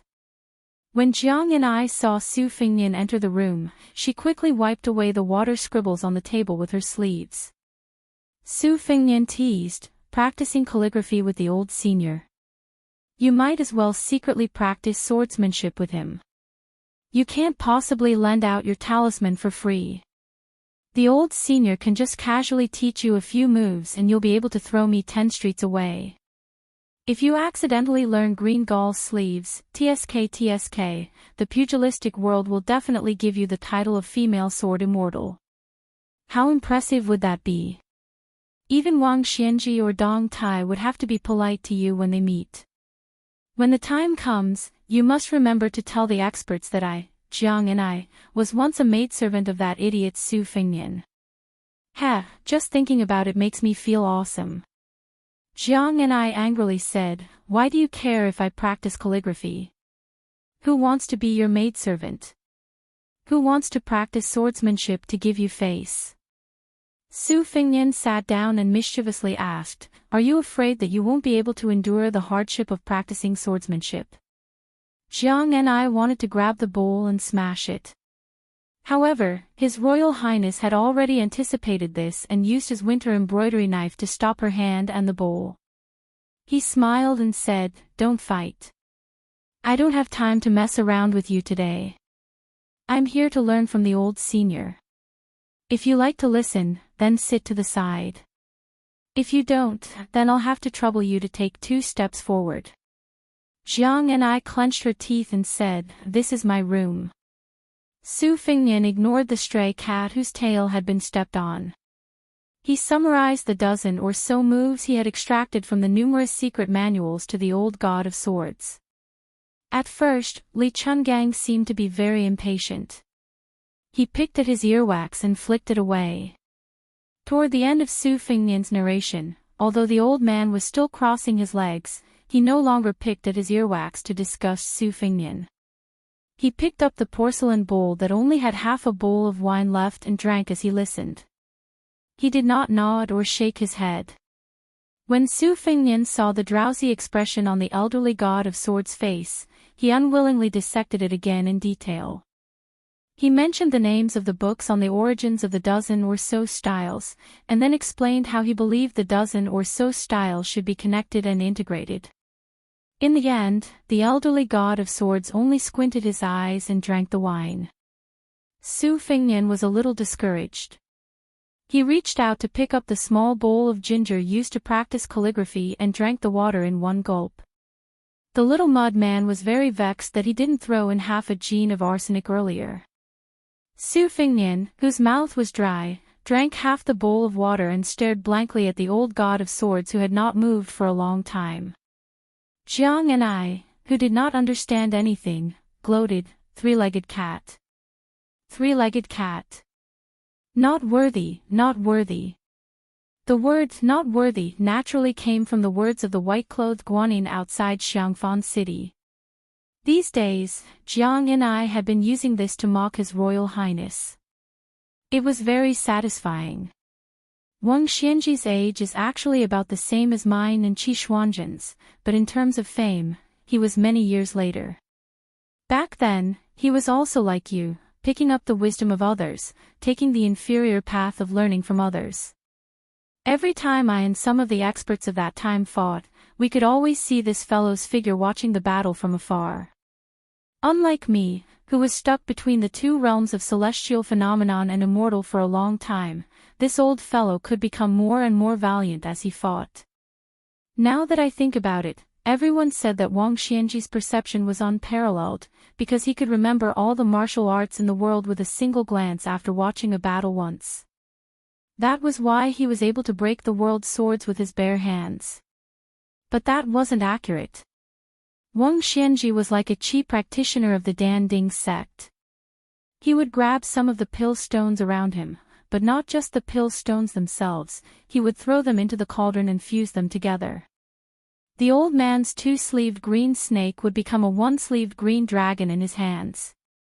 Therefore, when the experts of the world fought against Wang Xianji, they all saw him as the best grindstone to sharpen their own cultivation. This was a good thing. Unfortunately, after they sharpened their cultivation, their abilities would improve, but they would never be able to catch up to Wang Xianji's footsteps. That was why countless experts of the world would simultaneously grumble, since Wang Xianji was born, why did he have to be born? Wang Xianji was like a Qi practitioner of the Danding sect. Young fellow Su, you want to be the second Wang Xianji? Su Fengnian was astonished and speechless. The elderly sword god sneered and said with disdain, since you truly want to practice martial arts and don't even have the ambition to push Wang Xianji down from the second place, why are you still practicing the saber? Su Fengnian said helplessly, if Wang Xianji claims to be the second, who doesn't think that he is the number one martial artist? The elderly sword god shook his head and smiled faintly. Number one. This old man didn't think so. When Wang Xianji claimed to be the second place, half of it was because he was arrogant, and the other half was because he knew his own limitations. There would always be one or two freaks in the world that couldn't be reasoned with. As for whether these freaks came from Buddhism, Taoism, or the mountains and forests of Zhanghai, only the heavens and Wang Xianji himself knew.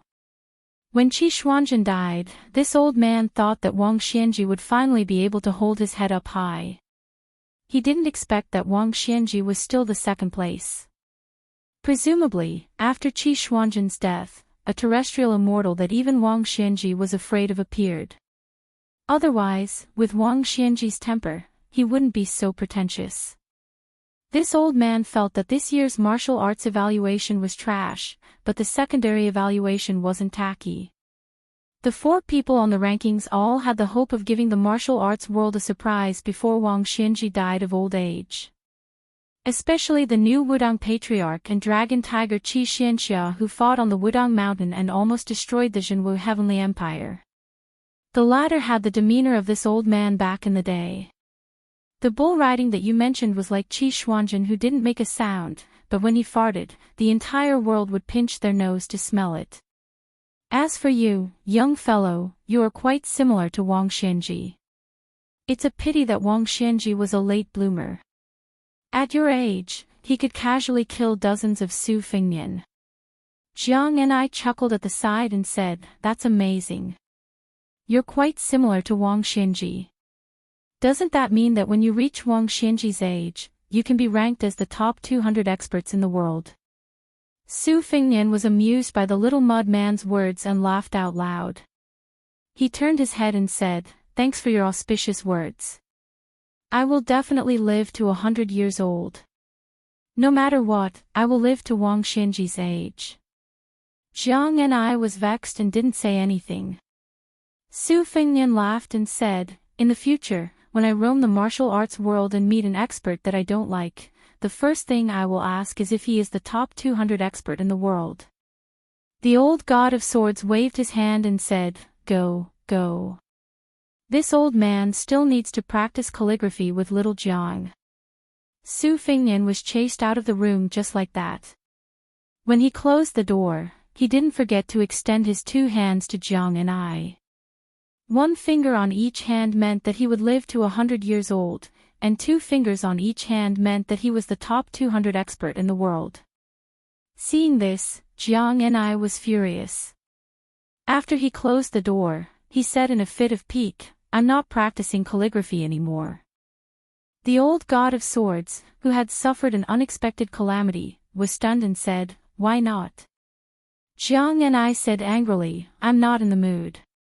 The old man had a sneaky face and softly urged, "Little Jiang, try imagining that this table is little Su's smiling face." Jiang and I hesitated for a moment and her eyes lit up. She jogged over and hurriedly poured another bowl of water.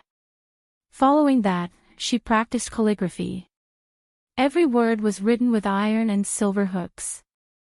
At this moment, the old god of swords somewhat understood why little Su liked to tease the little girl in front of him. Li Chungang held the bowl and drank a big mouthful of wine. He was even more determined to make a deal with little Su. Looking at Jiang and I practicing calligraphy, he softly whispered and kindly reminded, "Sword and calligraphy are the same. The most important thing is to be done in one go. Little mud man, come, come, come. You read this old man's calligraphy." Jiang and I made an "oh" sound and looked at the old man's fingers. She silently recited, "Traveling to the East Sea in the morning and the West Mountain in the evening, the green snake in my sleeve is bold. When I meet injustice, I put down my cup and draw my sword, treating it as air. I shout 3 times and rush over, only to see heads falling from the sky. The world thinks I'm climbing the stairs, but I've already passed the 18th floor." When the old god of swords was writing freely, he saw that Jiang and I was not only reading, but also writing on the table without realizing it. Her fingers were not only similar to the poem he wrote on the table, but also similar in spirit. I don't practice the sword, so the sword will is naturally sufficient. Although there is no sword in my sleeves, the green snake is bold. After the old god of swords entered the world with a broken arm, this was the first time he drank wine. The sword will in the room was awe-inspiring. It was impossible to tell whose hand it was. Yu Yue lay lazily on the table. The white cat squatted in front of her and curled up like a ball of snow. Yu Yue stretched out a finger.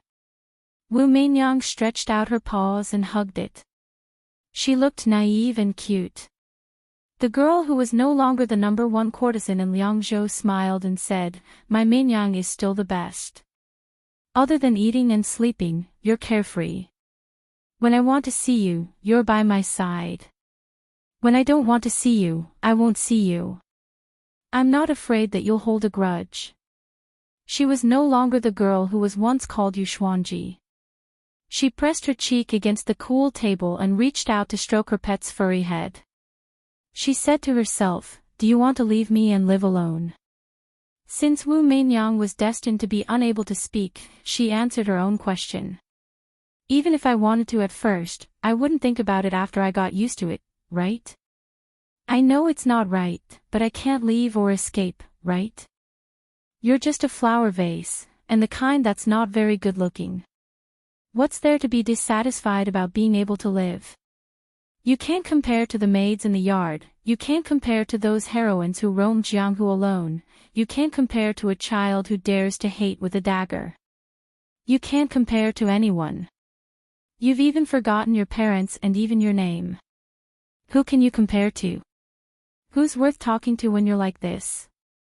You'll grow old eventually. Outside, His Royal Highness leaned against the door in silence. Chapter 194. Tao can't be Tao, Zen can't participate, life is as lonely as an avalanche. Master, you're sad again. Stupid Nanbei, when you have a wife one day, you'll be like this too. Sigh, it must be that Master's wife went down the mountain to buy rouge again. Master, why do you keep sharpening the kitchen knife these days? It's sharpened so that it can cut people. What? Master, don't take it too hard. We're already monks. If we take it too hard, what should we do with those Buddhist believers who go up the mountain to burn incense? Although Master's wife and things always like to spend money. It has nothing to do with your Master's wife. Oh, that's good. Then which abbot is not pleasing to the eye? I think Abbot Huiguang is quite easy to beat, but it's not good to use a knife. Master, let's follow the old rules. It won't hurt the harmony. Ah. Not Abbot Huiguang. It's for that kid surnamed Su. Ah. Why? Su Fingnian is quite a good person. This bastard dares to snatch my daughter. If I don't chop him, who should I chop? Master, disciple wants to recite scriptures. What are you afraid of? With your little ability, I've let you snatch things for so many years, but I haven't seen you snatch them away. Besides, if I chop you, who will do the laundry and cook? Nanbei, Dongbei and Dongbei talk about that kid every day. Don't you have any opinions? No. Taking in such a stupid disciple like you, it's really Buddha's fault. Aren't you afraid that things will run away with him? Don't cry to Master then. Hey, it's definitely Master who cries harder. Master, if one day I really become a Buddha and burn a saraira, will this thing be sad? Nanbei, go and cook first. We'll think about this problem after we're full, okay? Oh. Master, why are you always the first to admit your mistakes when you quarrel with Master's wife? It doesn't matter if some things are right and some things are wrong. Do you understand? I don't really understand. For example, you're right about liking things, so, Master, don't say any more, I understand. And how come your perception is even better than Master's now? Ha, so this is the Zen that your disciple cultivates. North and south, haven't you seen a girl prettier than things since you left the mountain? Remember, monks don't lie. No. Not bad. Master, why did you mention the wine gourd? If you answer yes, you'll know why. Master, other than that thing and mistress, who else are you afraid of? The abbot of our temple has lived for more than 150 years. Master is afraid that he won't give us the copper coins. Outside the temple. That's all. Master, monks don't lie. Allow Master to think about it. Oh, there really is one. Back then, he fought with your Master's wife over your Master. They quarreled with each other. Fortunately, Master's fists were stronger than his. I believe that in the entire world, that old hooligan would only dare not come to our temple. Old hooligan. Wait a minute, what do you mean by snatching Master from Master's wife? Let bygones be bygones. Everyone in Xiangfan City knew that the most seductive woman in Qingzhou lived in Xianghua Alley. She was clearly a prostitute who had fallen into the secular world, but no one dared to treat her as a prostitute. Her name was Li Baishe. Her real name was Li Xiaoru. Her ancestors were from a third-class official family in Dongyue. Although the country was not destroyed, her father's generation was not good at management. After his death, he left a mess for his young children. Li Baisher followed her wet nurse to Shiling Lake in Guangling to make a living by selling her ancestral property. She lived in a small building in the pine forest and enjoyed the scenery. She grew up into a beautiful girl with an extraordinarily exquisite figure. Every time she went out, there would always be many handsome young men following her. Later, in order to avoid being forcibly abducted by a fierce general under Lord Guangling's command, she wandered thousands of miles to Xiangfan City in Qingzhou. She first became a Taoist nun, then entered Xianghua Alley. With her proficiency in music, singing, and observing people's expressions, she quickly became a famous prostitute in the 3 provinces. She was especially good at singing and dancing in her hometown, Shiling. She was known as the most beautiful woman in the world. This time, she was the only woman who was listed as a prostitute in the Rouge Review. The title of the most beautiful woman in the world was also affirmed. This made all the men in Xiangfan City who had visited brothels feel very satisfied. After all, the Rouge Review was more convincing than the 4 top 10 courtesans. However, it was said that Li Baisher was not in a good mood recently because all the Taoist priests in Xiangfan City seemed to have left the city overnight. It seemed that the Taoist ancestral court, Mount Longhu, had made a bet with the Buddhist sect before the grand heavenly ritual. Now it seemed that Mount Longhu had lost. Mount Longhu had the 4 great celestial masters in charge. How could they lose? For a time, rumors spread in the streets. People had different opinions. Some said that they saw a female bodhisattva dressed in a snow-white monk's robe that led thousands of ghosts out of the city that night. Some said that Mount Longhu did not lose. It was just that the Taoist priests had to go to Mount Longhu to receive merit after 10 years of transcendence from the demons. For some reason, when people talked about the white-robed monk, they talked about the white-clothed imperial advisor of the past. He was a living bodhisattva who made hundreds of thousands of people in the capital kneel to him. Then there was the rumor that the crown prince of Beiliang had entered the city. These days, the people of Xiangfan City had endless topics to talk about. Business in the taverns and tea houses was unusually good. All of Xiangfan City knew about the Jade White Lion, Li Shuangjia. They also knew that she had a young blind man who never showed up when he played the zither. Early in the morning, the blind chess player who had moved into the Jing and Palace yesterday arrived at the Jade White Lion Pavilion in the middle of Xianghua Alley. Unlike the past where he carried the zither in the night, he was empty-handed this time. The little servant who was in charge of the back door of the brothel woke up sleepily and squatted on the stone steps at the entrance. When Li Huakui's Guqin master arrived, he immediately jumped up and put on a smiling face. His smiling face was filled with more sincerity than usual when he was welcoming guests. Young Master Lu played the Guqin in the White Jade Lion Pavilion, and the hundreds of people in the pavilion knew that he had an exceptionally good temper, extremely high character, and extremely elegant temperament. He was able to converse with anyone in a cultured and refined manner. Some of the real gold and silver that he received as a reward would always be given away by young Master Lu before they left the pavilion, leaving only a few copper coins for himself.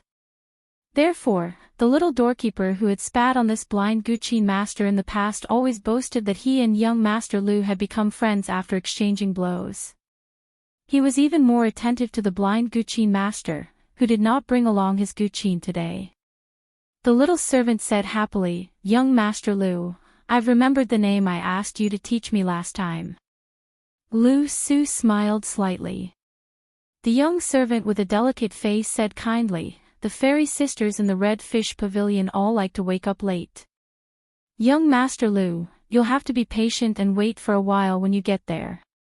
Chapter 195. Lu Su, who was blind but knew the way, nodded and said, "I know. I'll go alone and won't trouble Brother Song." The servant nodded with a smile and went back the way he came. When the blind zither player arrived in front of the Red Fish restaurant, he encountered many female servants and maids who had woken up early in the morning to do their chores. The orioles and swallows happily called out to young Master Lu a few times before they stopped. Those who were more daring than the other ladies in the restaurant even teased Lu Su a few times, purposely asking this young master for advice on the meaning of a pear tree suppressing begonia or a palm print seen in front of Mount Huaiwei. The blind zither player had no choice but to beg for mercy, provoking even more coquettish laughter. This young Master Lu, who spoke in a refined manner and had a gentle temperament, was initially very inconspicuous in the White Jade Lion restaurant where the sons of the rich and powerful were more common than cabbages. If not for Master Li Shuangjiao's high opinion of him, who would even spare a glance at him. In the second year after entering the restaurant, he was playing the zither when he bumped into a famous rich and powerful man in the city who was forcing himself on a young girl. Although the Jade White Lion restaurant had more rules than the average brothel, the people did not fight with the officials. It was only a young girl, so there was no need to fall out with the local tyrant. The man, whose ancestors were the leaders of the Qingzhou army for several generations, forced himself on the young girl in the corridor and wanted to kill her. The blind zither player did not care about his own safety and rushed forward with his family's zither. He did not hit the evil man but was stepped on by the guards instead. It was a farce until Li Baishe personally intervened and saved the blind zither player's life. Many people in the White Jade Lion Tower still remembered Lu Su, who was covered in blood, sitting in the corridor with the pitiful dead girl in his arms. He took off his shabby clothes and gently covered the disheveled corpse. Today, the Red Fish restaurant somehow knew that Lu Su was coming. Li Shuangjiao's personal maid, Qi Fu, was already standing at the door to welcome him. Seeing the blind zither player, she smiled gently and said, "Young Master Lu, Miss is already waiting." Lu Su shook his head and said, "Today, I just want to tell the Red Fish restaurant that I won't be playing the guqin in the future. Miss Li lent me the ancient guqin to paint a dragon. I want to pay back some of the money I earn every month. Miss praying, I won't enter the restaurant and disturb Miss Li, the beautiful maidservant, whose status in the White Jade Lion Pavilion was even higher than some of the red plaques," sighed regretfully. She bowed slightly to the blind zither player, and then turned to walk into the courtyard. By the window on the second floor stood a beautiful woman. Qifu was already considered a rare beauty in Xiangfan, but compared to the woman upstairs, she lost all her color. What was even more inconceivable was that behind the world's most famous courtesan, the Taoist nun Li Shuangjia, was an old man sitting on a yellow pearwood chair with his head lowered. He was tuning an arrow. Li Shuangjia waited until Lu Su's figure disappeared before he turned around and asked submissively, "Old ancestor, do you really not need the lion slave to go to the reeds outside the city to meet the Prince of Beiliang?" The old era man with grizzled temples just closed his eyes and listened to the music. Logically speaking, Li Baishe was one of the top 10 courtesans in the brothel before the Rouge Review. She had built up a deep relationship with the aristocrats for more than 10 years, and she was almost married to the leader of the Shilin party, Lu Zhonghui. In these years, she had met many poor scholars who were not recognized by their talents, and they were all generous with their money. Some of them were even nobles in the imperial court. It was because of this that Li Baishe's reputation as Jiangnan's double champion came to be. Now that she was on the Rouge Review, she was fully deserving of being the head of the brothel. No one had ever heard of Li Shuangjia being intimate with anyone, and it could even be said that she was still a virgin. How could she let an old man stay in her room? Could it be that Li Baishe was into this? That was a bit too hardcore. Wouldn't the world be shocked if word got out? The old era man who was respectfully called Old Ancestor by Li Shuangjia opened his eyes, but he still didn't speak.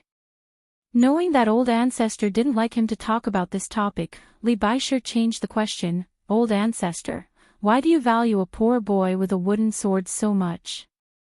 The old man raised his head and glanced at the beautiful woman standing in front of the window, but his eyes didn't carry any emotion, and his tone was even colder. This old man plays chess.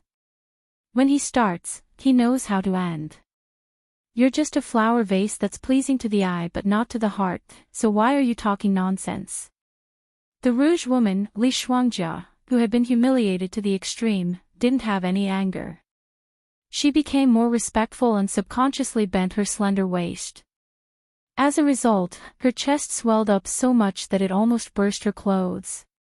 Her body was petite and exquisite, and the scenery on her chest was aggressive. Rumor had it that she had a pair of white lotus jade feet. She had learned Taoist bedroom techniques and tantric mandapa, and could make all kinds of mysterious postures on the bed. Therefore, there was a charming saying of a white jade lion rolling an embroidered ball. This old man bent his finger and plucked a string, saying, Lu Su's chess skills were taught by this old man. This time, he came to the Red Fish restaurant to see if this boy would become arrogant once he achieved success. Fortunately, teaching him chess was not in vain. He knew how to leave some loopholes and still kept the guqin you gave him. Originally, this old man's temperament when he first met him was that he wasn't willing to accept other people's kindness and not return it if he could. Whether or not he can set off a storm will depend on his own luck.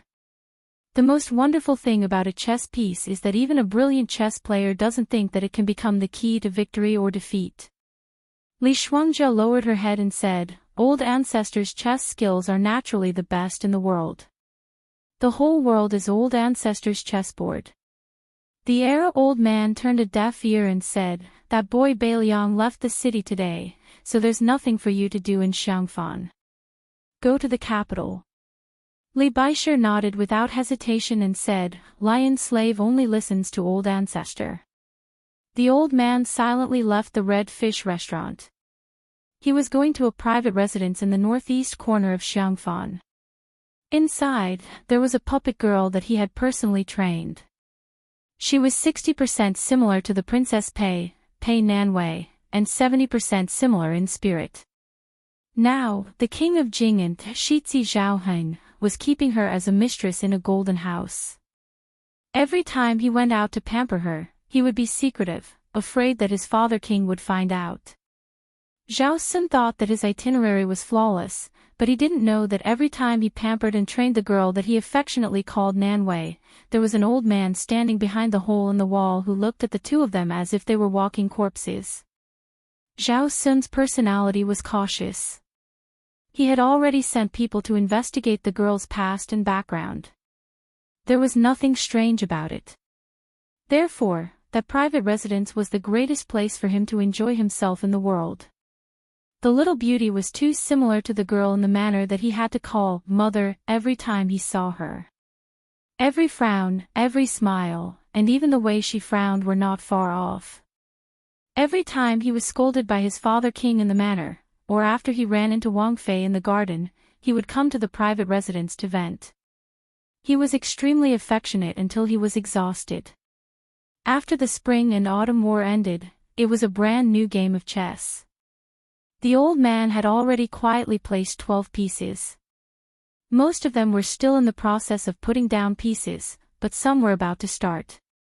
After going to the private residence, the old man immediately left the city and headed for the reed marsh outside Xiangfan, which had the best scenery. Chapter 196.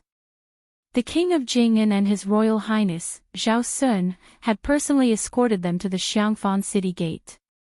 He had gone up the fishing platform and watched them leave. Only then did he take a retainer and make a detour to the private residence where the beauty was hidden. Other than the canary, there was only one servant girl and 2 old nannies.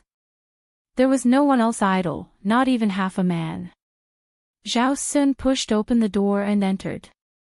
He immediately felt relaxed and happy. This place was far from the grandeur of the Jing'an palace. It was only a courtyard with 2 entrances, but in the eyes of the heir apparent, it was a paradise on earth that he had found with great difficulty. That strictly ordered prince's manor, that Buddhist hall where Ksitigarbha Bodhisattva was worshipped, every flower, every blade of grass, every brick, every tile, exuded a gloomy aura that the older he grew, the more unbearable it was. It was suffocating. The man closest to him was so scheming that even his son, Zhao Sun, did not dare to guess. Zhao Sun resented this man for not ruthlessly killing him back then, sitting on the dragon throne and wearing the dragon robe. He was even more afraid of this man's silent back when he ate vegetarian and chanted Buddhist prayer beads. But what worried His Royal Highness the most was why this man had married her. He did not know how to cherish her after marrying her. The husband and wife actually treated each other with respect as cold as ice. When there was something going on, they treated each other like soldiers. It was truly a great irony. Zhao Sun took a deep breath of the unique fresh air of the small courtyard. This place was filled with orchids. These flowers were her favorite. This noble Wang Fei was inferior to the prostitutes in Xianghua Alley. In a year, she only had 2 opportunities to leave the city. Both times, she went to look at the reeds. In spring, she would look at the green shoots of the reeds. In autumn, she would look at the old reeds as the wind blew like snow. Pei Nanwei, Pei Nanwei. Just because her name had the word breathed in it, she liked to look at the most boring, tedious, and weak reeds. The woman that His Royal Highness raised like a kitten or puppy in the courtyard had been stripped of her name from the first day she came in. Zhao Sun naturally liked her mutton fat, jade-like body. When he held her in his arms, she had the charm of being warm in winter and cool in summer. But what truly made him crazy was her attitude. When Zhao Sun saw her and respectfully said that Shang'er had come to greet him, she just snorted coldly and haughtily, and Zhao Sun's bones immediately lightened. They were too similar. Zhao Sun gave a sinister smile and scolded, "You whore, Pei Nanwei. Who asked you to pretend to be virtuous in front of me?" Then, without another word, he rushed up and tore apart her clothes that were exactly the same as Pei Nanwei's. He carried her to the large bed in the inner residence and fiercely whipped her. After making love, Zhao Sun returned to normal. He lay on the bed with his eyes closed and enjoyed the fake Wang Fei's kneading of his shoulders. He said regretfully, "Your skin and figure are still a bit lacking. Normally, your voice is almost authentic. But once you're in bed, it's still a fly in the ointment. Be more careful next time. If you're still exposed like this the next time." The woman sitting on the bed used a nasal voice to make a sound of acknowledgement. Zhao Sun raised his head and glanced at her. He grabbed her silky hair and pressed her head under his crotch. He said darkly and violently, "Good way, I've missed your little mouth so much that I've gone crazy." 2 bodies entwined in pleasure. Zhao Sun put on an outer robe and lay on the sandalwood floor under the eaves of the room. He quietly looked at a string of wind chimes that didn't move even though there was no wind. At this time, the king of Jing and Shitzi was really like a gentle and kind young master. He was aloof from worldly affairs, harmless, and had a scholarly temperament. The fake Wang Fei knelt beside Zhao Sun and accompanied this madman to look at the wind chimes. In reality, when Zhao Sun was quiet and silent, he was a very amiable young man. She saw that he was in a daze and then had the chance to look at the handsome face that was said to be 90% similar to the king of Jing'an's. Zhao Sun stared at the elegant wind chimes that were made from a string of broken jade pieces. He laughed softly and said, "Is it beautiful? She will never look at me like this in this lifetime. She doesn't even look at my father, much less me, a Shitzi who doesn't even have a hereditary title." The king of Jing closed his eyes in His Royal Highness and murmured, "I really envy those commoners." Zhao Sun left. Before he left, he slapped her across the face. The reason was that she had peeked at him under the eaves. The fake Wang Fei, whose cheeks were red and swollen, carefully lay down where the Shitzi had been. She didn't hold a trace of hatred. She just looked up at the wind chimes like him. The sound of the wind chimes was ethereal and pleasing to the ear. She suddenly sat up and looked at an old man who was sitting on the railing. She was filled with respect from the bottom of her heart. She had been shocked by the king of Jing and Shitzi. When she first entered the small courtyard, she had been whipped many times. If she did anything wrong, she would be slapped across the face. When she went to bed, she was humiliated in all sorts of ways. However, she wasn't afraid of any of this. Sometimes, when she hugged His Royal Highness and listened to him sob in the dead of night, she would feel a kind of sadness. Only the old man in front of her, who had never been rough, made her fear him to the bone. The old man, who had been elusive all these years, asked softly, "Have you fallen in love with this pitiful creature born in a noble family?" The fake Wang Fei crawled on the ground, her delicate body trembling. The old man smiled faintly and said, "No matter. That Zhao Sun isn't an idiot. If you don't give him some sincerity, he will get tired of you sooner or later." Kneeling on the ground, she was finally able to breathe. She raised her head and looked with puzzlement at the old man who was half immortal and half demon to her. She said that he was an immortal, that he calculated everything. Almost every step of Zhao Sun's was within the old man's expectations. But the more it was like this, the more she felt terrified. She had originally imitated Princess Pei better, but the old man didn't allow it. He only told her to act more skillfully each time. Thinking about it now, she finally understood that if she had acted perfectly from the beginning, the king of Jing and Shizi wouldn't have been willing to come here so often. Was the old man's skill at manipulating people's hearts to the point of perfection? What kind of person would scheme so hard against a vassal king? The old man looked at the string of broken jade wind chimes. He had asked the fake Wang Fei to hang them. Sure enough, Zhao Sun liked them very much. He liked them beyond imagination. The old man chuckled softly and said, "Up, down, left, right, I am hollow. No matter east, west, north, south, or east, they all say the same. Ding ding dong ding dong." The fake Wang Fei didn't dare to speak. The old man stood up and smiled. "Whether you and that poor fool's luck is good or bad depends on today. It's a pity you can't see it." The old man left with his hands behind his back. Before he left, he indifferently left behind a prophecy. In the future, when you see the furious king of Jing'an, just try your best to put in a good word for Zhao Sun. Maybe it will save your life. The fake Wang Fei was stupefied. The wind blew again, and the wind chimes rang again. Ding ding dong dong ding ding ding dong. There was no longer any otherworldly feeling, only a murderous aura. Mount Wudong was lively because a bastard had come. This bastard came from Mount Longhu and was tolerated. But he actually fought with the young martial granduncle who was expected to be the leader. How was it? Were you beaten? Chapter 197.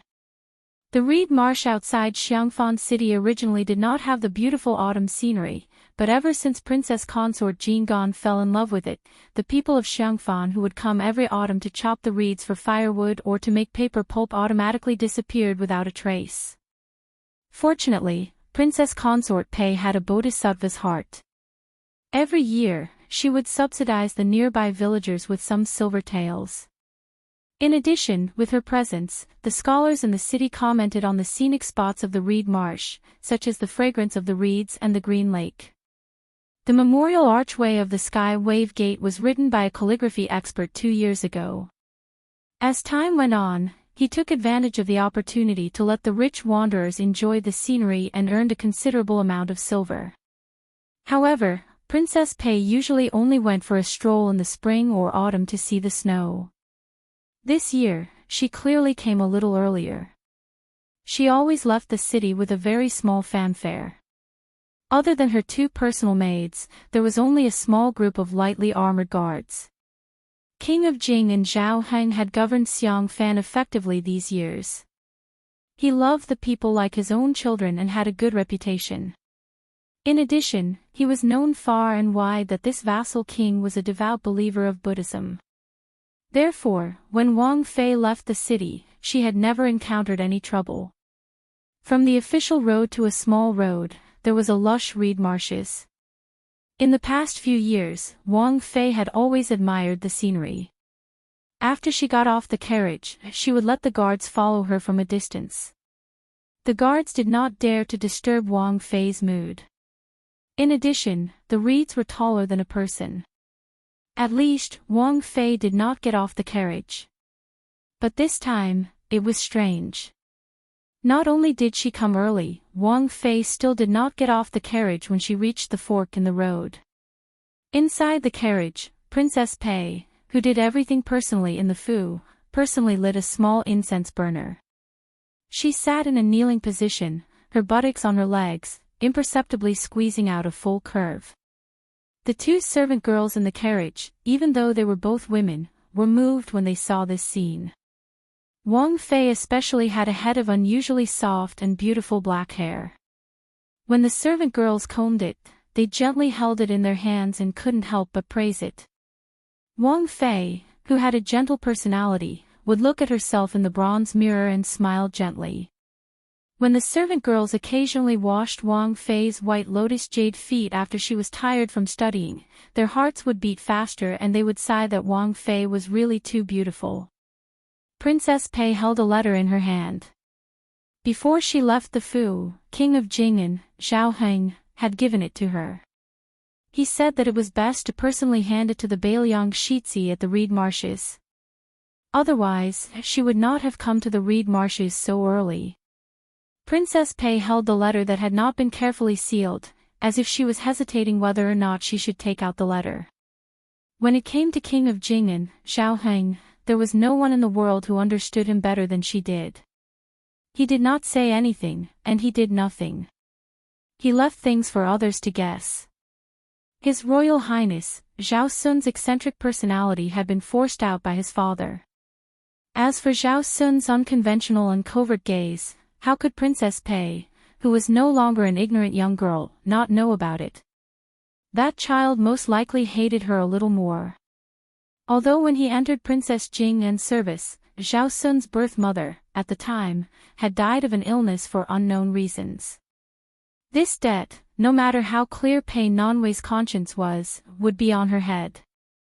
Therefore, all these years, when faced with Zhao Sun's unconventional and complicated gaze, she had never exposed him, never reprimanded him, and never said anything in front of the King of Jing, and Zhao Heng placed great importance on maintaining his health. When the King of Jing'an died, Zhao Sun would inherit the title of Marquis of Jing'an. No matter what, it would still be 20 years later. Presumably, at that time, Zhao Sun, who had been demoted to Marquis of Jing and by law, would not have any thoughts about her old and faded self. Other than the secret letter in Pei Nanwei's hand, there was also a sandalwood box with prayer beads by her leg. She liked the carvings on the sandalwood box very much. The box had never been opened because she knew that the more she cared about something, the more Zhao Heng hated it. Also, this sandalwood box had been given to her as a thorn in Zhao Heng's side. She was afraid that if she opened it and he found out, the prayer beads and the sandalwood box would both be gone. Princess Pei said in a gentle voice, "Go down and see if Bailiang and His Royal Highness are near." The two servant girls, who had to report to the King of Jing and what Wang Fei ate 3 meals a day, withdrew and slowly lifted their skirts to get off the carriage. Princess Pei took out the secret letter with 2 fingers. It was the King of Jing'an's personal handwriting, sending nephew 1,000 li. Princess Pei furrowed her brow and muttered, "The meaning is that even if you send him 1,000 li, he still has to part in the end. He's not going to personally send him off." Princess Pei shook her head as though she felt that she didn't understand the meaning of these words. After Zhao Heng had failed to seize power in the palace, he didn't have a high opinion of the top nobility in the court and was even ridiculed by Su Shao and the other powerful vassals. But she knew that this was a man with great ambition. If he didn't hate the humiliation he had suffered in the past, if he didn't want to return to that city and that palace, then this vassal king who was as ambitious as the reeds outside the window, when Shitzi Zhao Sun was beaten, he had to personally come and ask for forgiveness. This was already a great endurance. It was really a broken jar. Once again, he lowered himself to express his feelings of parting with a junior. Pei Nanwei couldn't help but think of the words he had said with a smile as he stood at the top of the steps when they left the Fu, "This king has a clear conscience." We are fated to be husband and wife, and I have already prayed for you 1,000,000 times.